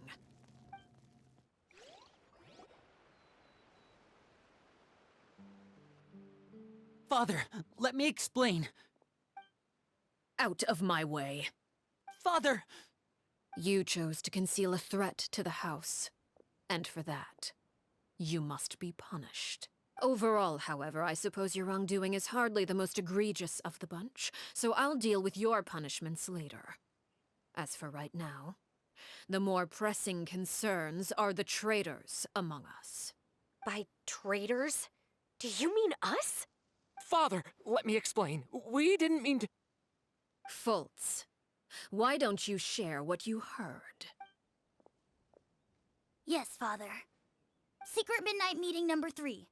Participants, Filial, Nantoy, Sato, Toddy. Nantoy clearly said, if only Father wasn't the one who took us in. Sato added, I'm sick of this life. I just want to live as a normal person. Filial was the worst of them all. She called us crazies and said a bunch of mean things about Father. I did not! You're lying! Fultz is trying to frame us. It's not like I'm the only one who heard those things. After that, you and Toddy and a bunch of other people started talking about Clairvy. You were using all those things Clairvy brought up as an excuse to question Father. We're birds locked in a cage. The only way out is to destroy it. That's what you said, wasn't it? You little. You just want me gone, don't you? What did I ever do to you, huh? And you, Chaplo, have you forgotten who stood by your sickbed, watched over you, and changed your dressings? Come on, let's hear it then. What's your reason for all this? You're wrong, Filial. We don't want you to die. You're our family. Liar. You wouldn't be doing this if that were the case. So why? Why have you backed us into a corner? We all live in the House of the Hearth. You know the type of work we do, Filial. A single betrayal can cost dozens of us our lives. It's not like it's never happened before. That kind of thing is hard to forget. That's why the House of the Hearth cannot tolerate any form of betrayal. Ever since we came to Poisson, you've had 7 secret meetings. A lot of the things you talked about really crossed the line. You've been spying on us for half a month? Wait a second. Now that I think about it, the move to Poisson was just a way to make it easier to spy on us, wasn't it? Because we were all in one place. You've had this planned all along. Filial, Nantoy, I'm sorry. I owe you both my life. I owe Clairvy too. If it weren't for all your help after I got poisoned, I wouldn't be standing here today. If this were any other situation, I would do anything to repay that kindness, even if it cost me my life. But rules are rules. I'm sorry. My hands are tied. Why? Why? That's enough, Filial. We made a mistake, and we should own up to it. We broke the rules, plain and simple. And now we have to face the consequences. I'm sorry, Chaplo. Fultz. I'm sorry, Father. We accept our punishment. Chaplo, according to the rules of the House of the Hearth, how should these traitors be punished? All those who betray the house pay with their lives. And so it shall be.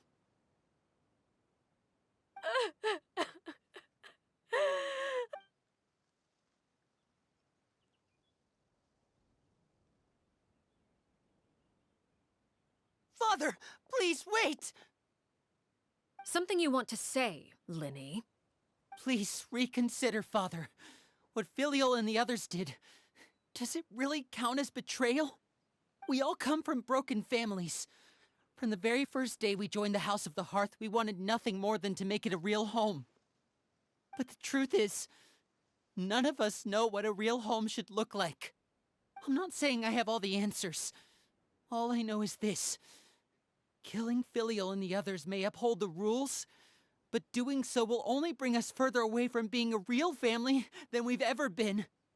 So please, Father, please reconsider. I agree with Linny. Father, please. Linny, you...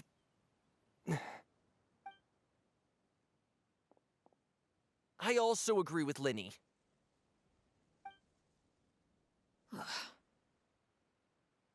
An order once given cannot be rescinded.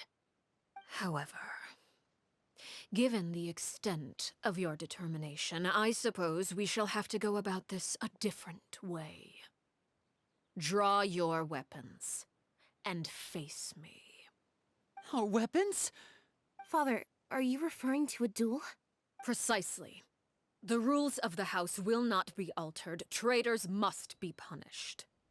However, resolving disputes with a duel is also one of our rules, one that also applies to me.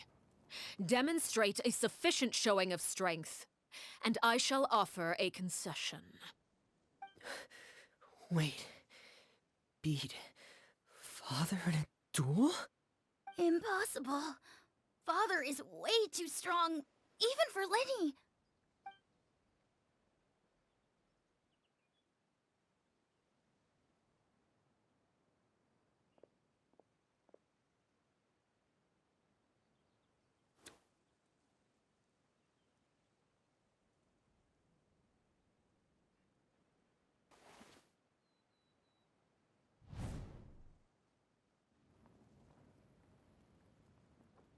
Did you hear that, Traveler?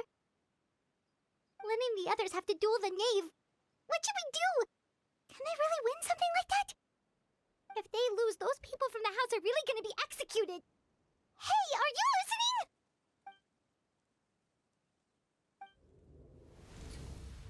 Don't you want to say a proper goodbye at least? Anger makes you impulsive. Sorrow causes you to waver.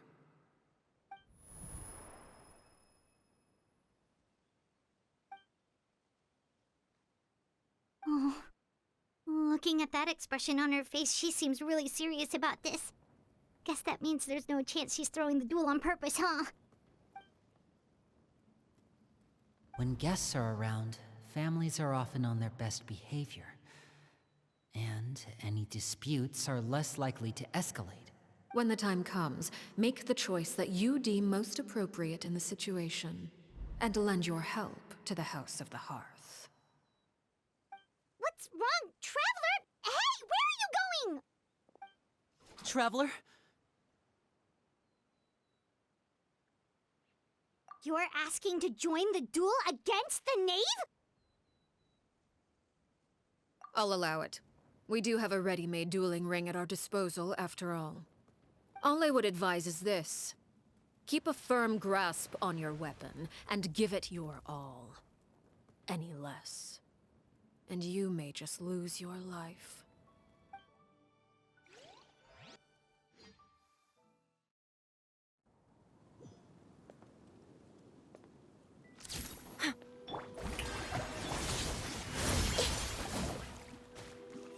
Is it my turn now?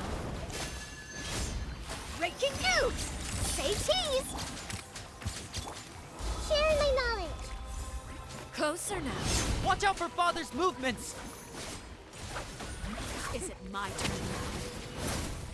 Strike a pose! Yeah. Hey!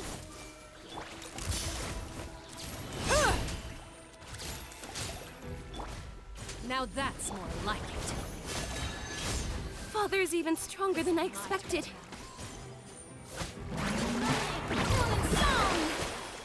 Come on! We can do it! Spare your energy. Running is a Shower me with strength! Everyone hold hands! The countdown has begun. Have a taste of purgatory. Getting here!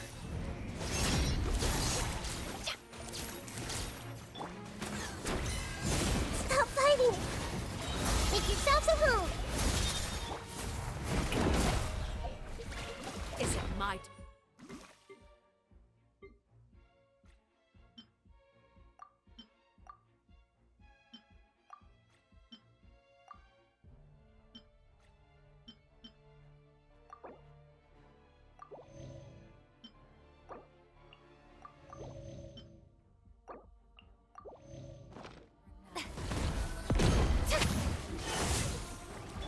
I see everything! And voila! Trapped like a bunch of helpless animals. Is it my turn now? Say cheese! Closer. I feel a little Next. weak. Over here. The countdown has begun. Like a fly tangled in a web.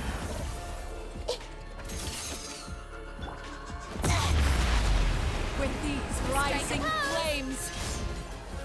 Grow! The temple... Look out! Is it my turn? Not bad.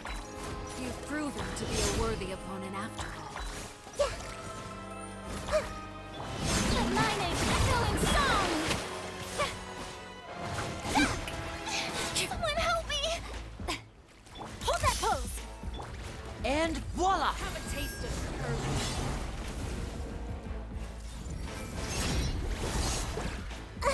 I don't Who's next? understand. Spare your energy. Run.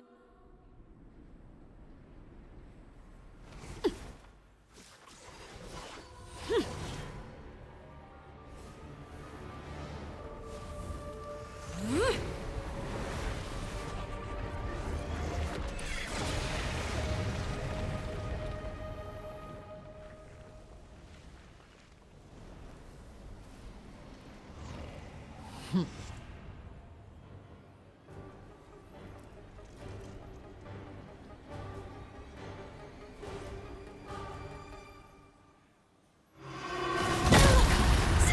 these photos to the Steambird. Watch out for Father's movements! Look out! Let the world collide! Don't look at me! Who's next?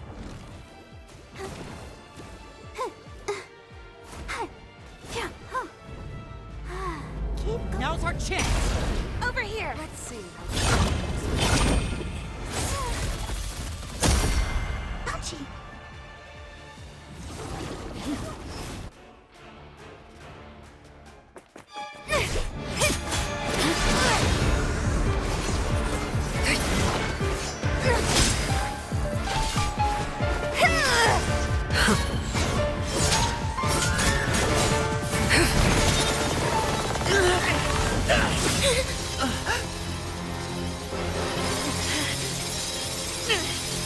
You should know better than to crowd in one place.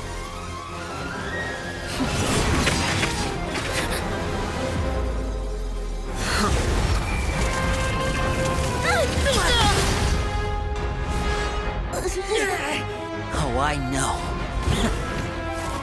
No! I'm sorry, Father!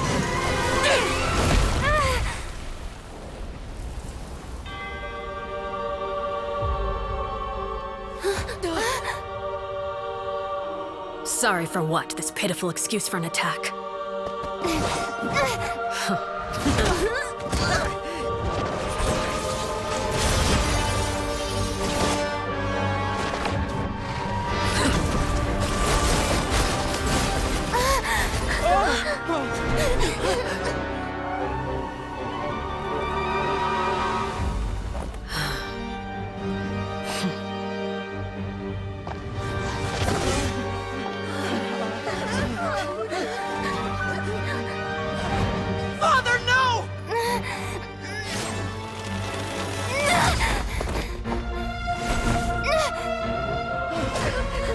Made it out, did you? You're stronger than I expected.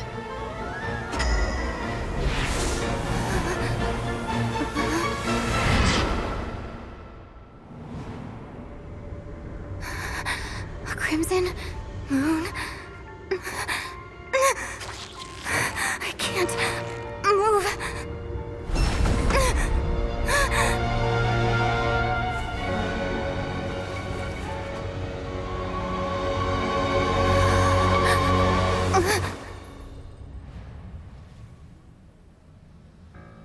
Still, not strong enough to beat me.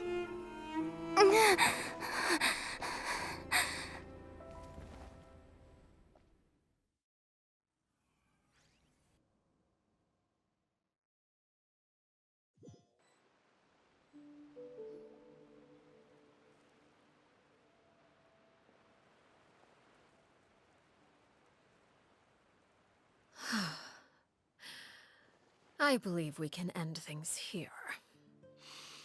It's not often that we get to enjoy the company of guests, after all. We wouldn't... Brother, are you all right? Lenny. Given that I am the victor of this duel, as agreed, the punishment stands. No! I never thought things would end like this. However, everyone involved in the duel demonstrated a remarkable level of strength and determination. In light of this, I'm prepared to change the method of execution. Elwar, the bottled flames I gave you for safekeeping. Do you still have them? Yes? I wasn't sure what they were for, but I've kept them super safe. I didn't lose a single one. Wonderful. Then, in just a moment, I'll have you administer them. Bottled flames? Indeed. They're the product of a secret experiment. Under certain special circumstances, flames can be extracted from my person and preserved. Once ingested, searing pain will spread across every inch of your body. No harm will come to you physically, but your memories will be burned away. If you can withstand the pain.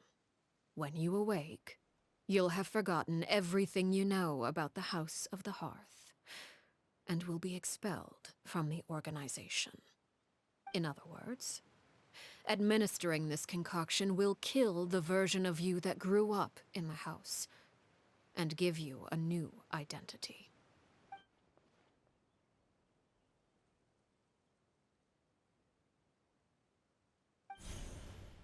Memory is a mysterious thing indeed. Losing a portion of your memories will alter your sense of self.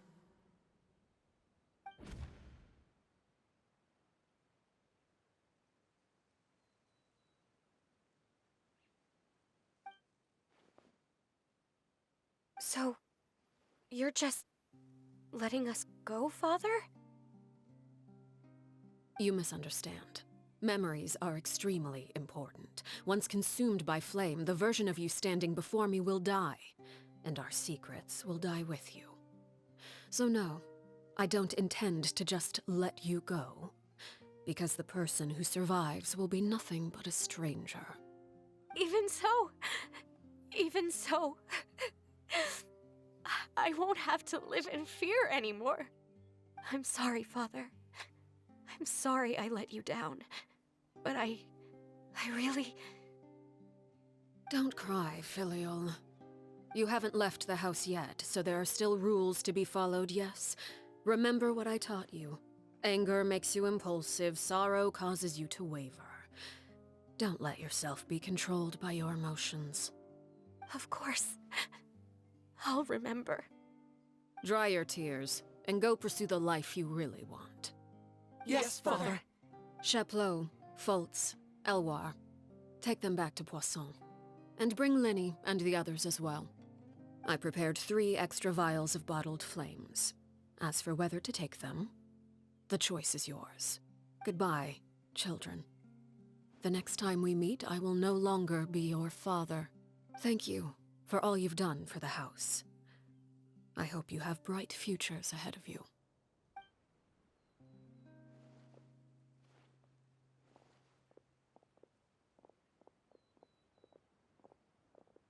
Father!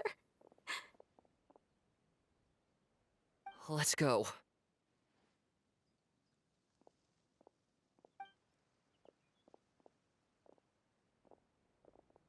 Here, grab my arm, Linny. I'll help you walk back. Thank you.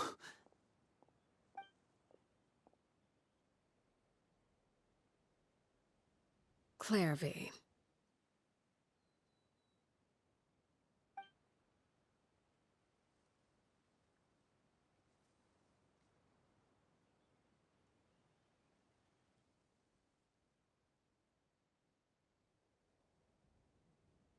Can we talk now? I've been waiting for a super long time. You really are Perry, aren't you? I haven't seen you in so long. How come you're all grown up? Wait, did I somehow travel to the future on accident? Or am I dreaming? What a long dream. Neither. You died, Clairvy. That's what happened. You could have at least sugarcoated it a little. Look, she's done speechless. Oh. Okay then. Huh? That's it? You accepted it just like that? Yep. If that's what Perry says happened, then I believe her. Perry wouldn't lie to me. Plus, I don't really need to know why I'm like this. I'm more curious about what happens in the future. If you're a harbinger now, Perry, that means Mother is gone, isn't she? Can you tell me about it? I want to know what happened to her. And to me. You never stopped trying to defy fate. At first, no one believed you. You could only vent your frustrations to the moon. In fact, you often sought comfort in the night sky. You wanted to see the aurora, so one night we promised each other we would go to Snezhnaya to see it together. Later on, you tried to run away, but you were brought back each time. Mother spared your life, but it wasn't out of kindness. Instead, she decided to make an example of you by slowly torturing you over time. That way, the other children would know what happens to traitors. Still, you never gave up. Mother hoped that through ruthless duel after ruthless duel, she would be able to crown an ultimate victor among the children she raised. But you called on everyone to unite, to fight to a draw in order to reduce casualties. Your efforts may have only delayed the inevitable, but still. You gave them hope. You tried everything you could think of, but every attempt ended in failure. Still, you never turned your sword on Crucibina, and you never turned it on me. On that gloomy day, you told me, "For the last 16 years of my life, I've done everything I can to fight for freedom. But now, I realize that the only freedom I truly possess is the freedom to choose to die."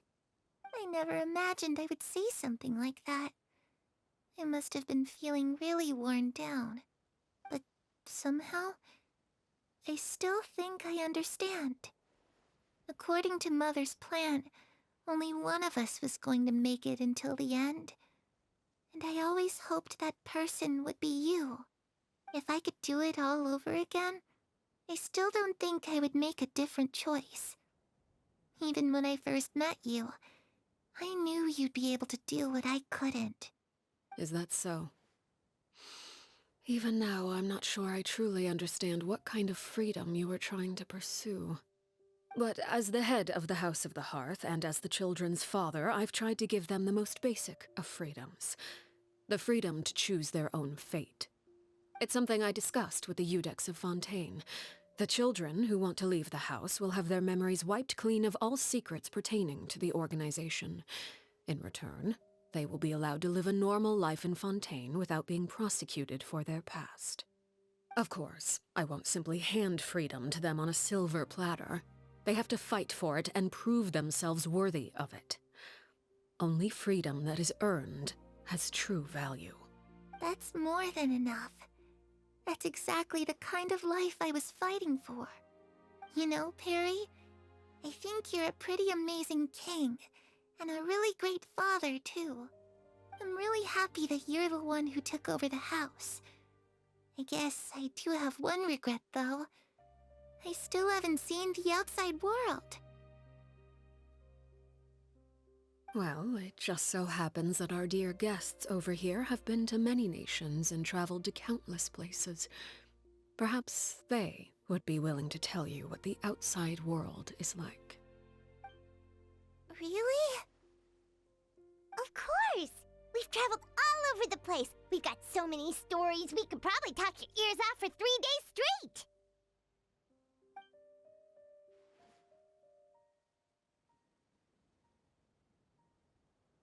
I was always too afraid to skip Mother's fighting lessons. But at the academia, I bet you could do all sorts of secret things in class. Things that have nothing to do with studying. I'm just kidding.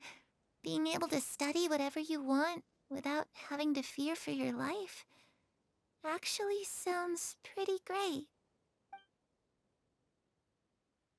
Those yokai you mentioned, what do they look like?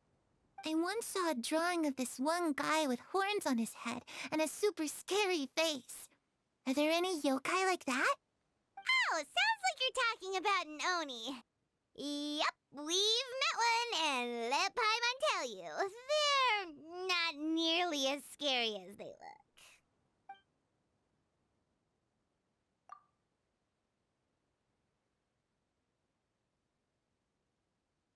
The situation was super dangerous. Lenny and Lynette were accused of committing a crime, and they were going to have to stand trial at the Opera Epicles. Oh no, that must have been hard for all of you. What happened next? Don't worry, we were able to turn the situation around super quickly. All thanks to Detective Paimon, of course. How'd you do that? Come on, tell me. Okay, so it was like this. After the failed magic show, we rushed to the scene and...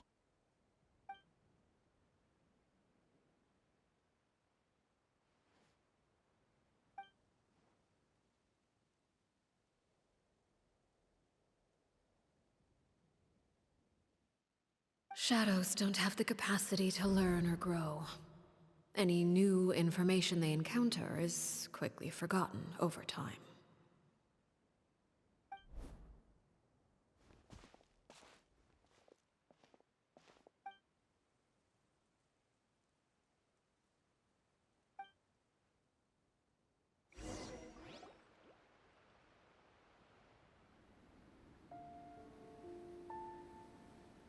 Clairvy, you've worked tirelessly from the shadows to overthrow the House of the Hearth. Now, by my authority as the Knave, I shall announce how this matter ends. You are hereby expelled from the House of the Hearth. You are no longer tied to this place, nor are you bound by its rules. You're saying that I can finally leave? I get to experience the outside world as well? Oh, I almost forgot. There's no getting older for me. Still, seeing who you grew up to be makes me really happy, Parallare. Take care of yourself. Goodbye. May we meet again someday.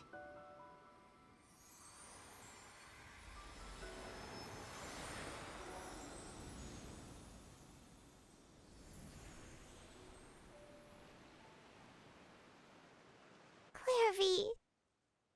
She left so soon. Paimon didn't even get to finish her story.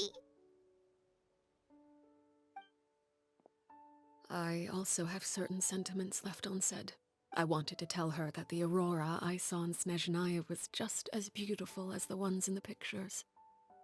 But a shadow's memories reset at dawn. Had we delayed any longer, we wouldn't have had the time to say goodbye. Whatever regrets may linger, let them be lost to the coming of a new day. Father? It's Lyney! Hey, Lyney!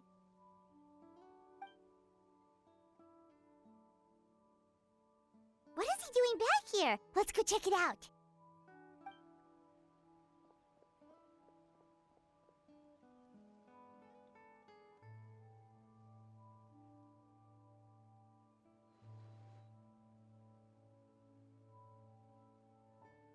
Father, the bottled flames have been administered.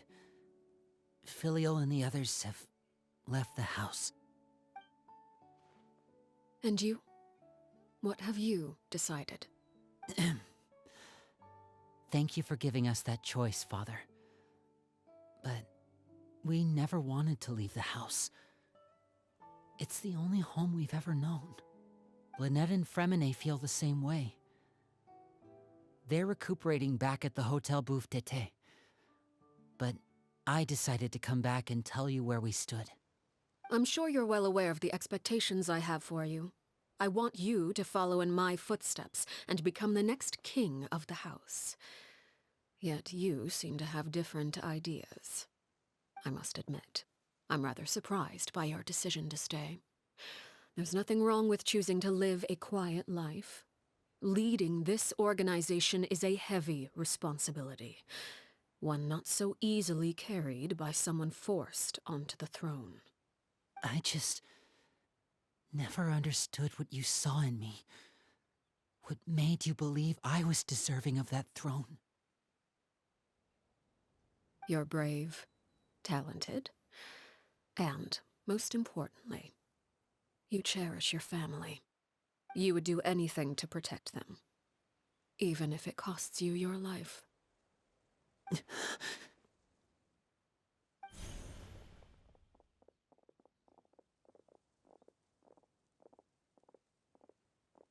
Speaking up back there was so brave of you, Linny. It's all thanks to you that we were able to convince Father to back down. You're a hero, Linny. Hero. Father is the real hero. Had Father gone all out during the duel, there's no way I would have walked away with my life. She must have had it all planned from the beginning, from the very moment she suggested a duel. I'm not deserving of that title. I'm not strong enough or smart enough. You're wrong. In my opinion, all you need to be deserving of the throne is conviction and the necessary strength to act on it. We may have different ideas of what it means to be a family, but you can hardly be said to lack conviction. Even without that strength, you still chose to face me in a duel, even though the odds were stacked against you. That capacity to honor your convictions is what I truly see in you. Father. No one knows what the future holds, what tragedy or triumph may be in store. Being at the head of this organization requires the strength of will to face whatever comes. Caution will only hold you back. If reaching a certain standard were required to go after what you want, I would never have succeeded in killing my predecessor. Back then, there was still a considerable gap between our abilities. Strength may decide the ultimate victor, but those who let a lack of strength dictate their decisions or undermine their convictions will never be worthy of the throne. I understand, Father. Thank you. Children must grow up to surpass their parents. Only then can a family continue to flourish. The road ahead is not an easy one, so I'll ask you one last time. Are you certain you want to stay? You've done so much for me, Father, and that kindness must be repaid. Plus, with Project Stuja at hand, there are many dangers ahead, and I, for one, don't intend to back down. Protecting my family at all costs. That's my conviction. Then you're welcome to stay. As for Project Stuja, you need not be too concerned. If those cowardly businessmen and heartless dignitaries try to take us down, I'm prepared to teach them a lesson. Having members who longed for the light was our organization's last weakness. With those members no longer among our ranks, the House of the Hearth is like a spider hiding in the shadows. We need only wait for our prey to come to us. At present, our imperative is to use their plan to our advantage. In doing so, a crimson moon shall rise amid the frigid blizzards of winter. No demonstration of loyalty shall go unrewarded, and no sacrifice shall be in vain. As for the two of you, whether we meet again as friend or foe, I'll remember the camaraderie we shared in this moment, no matter how arduous the journey ahead. I hope we both reach our desired destination. Didn't Linny say that Lynette and Fremine were recovering at the Hotel Bouffe d'été? Oh, Paimon wonders how they're doing. Maybe we should go check on them.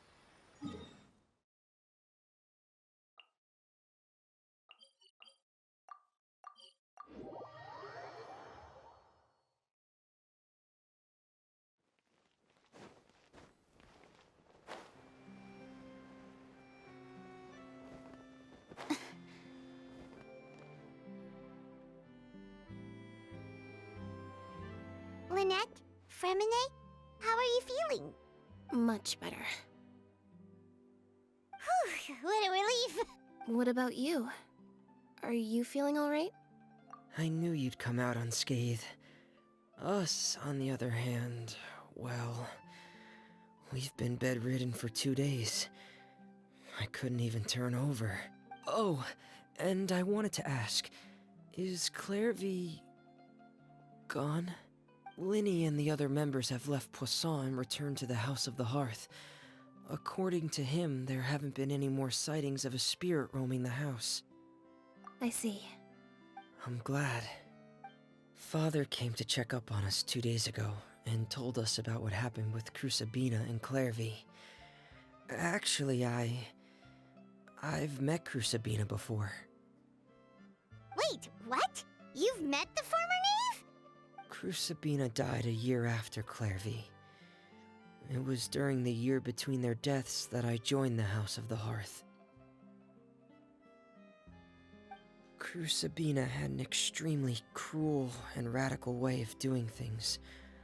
While she was alive, the atmosphere in the house was suffocating. When I joined, though, the experiment she valued so much had already come to an end, and all the people involved, dead and injured alike, were gone. Crucibina never talked about the past with us newcomers. A couple of months after I joined, Father killed Crucibina and burned all her files. With that, the names of all the people subjected to her experiments, Clairvy included, were lost to the flames, along with the painful memories they represented. Father took in Lenny and me a couple months after that, but she never mentioned anything about Crucibina or Clairvy. It really seems like something she was planning to keep to herself. The last time you talked to her, did she mention why she kept it a secret for so long? She said she didn't want us to be affected by the darkness of the past. She was worried we'd develop a false sense of gratitude towards her if we knew about it. The foundation of a family should be free of any corrupting influence. Whatever happened in the past, it has nothing to do with who we are now. And that's what Father told us in the end. But I still thanked her for everything. It was only after hearing about what Crucibina did that I finally realized how insignificant our lives could have been. The members of the house meant nothing to her. To say that she valued them in any way, even just as a tool, would probably be giving her too much credit. If Father hadn't taken over the House of the Hearth, I probably would have already... Father rarely brings up the fact that she saved us. She doesn't believe that being indebted to her should be what ties us together. But even if we didn't owe her anything, we would still choose to stay. Because this is our home. We may have arguments or times when we feel wronged. Some people may even choose to leave. But as long as Father is here, we will always have a home. Whether the path before us is bathed in sunlight or shrouded in shadow, we'll follow Father wherever she chooses to go. So I wanted to say thank you for helping us make it through this crisis. Without your help, we could have lost a lot more along the way. Oh, we didn't do anything, really. Of course. You're welcome anytime. Are Filial and Nantoy okay? I actually saw them at a cafe this morning. They didn't recognize me. From what I could tell, they were drinking coffee and talking about one of the operas that started running recently. They seemed happy. If I had to take a guess, I would say they finally found the kind of life they always wished for.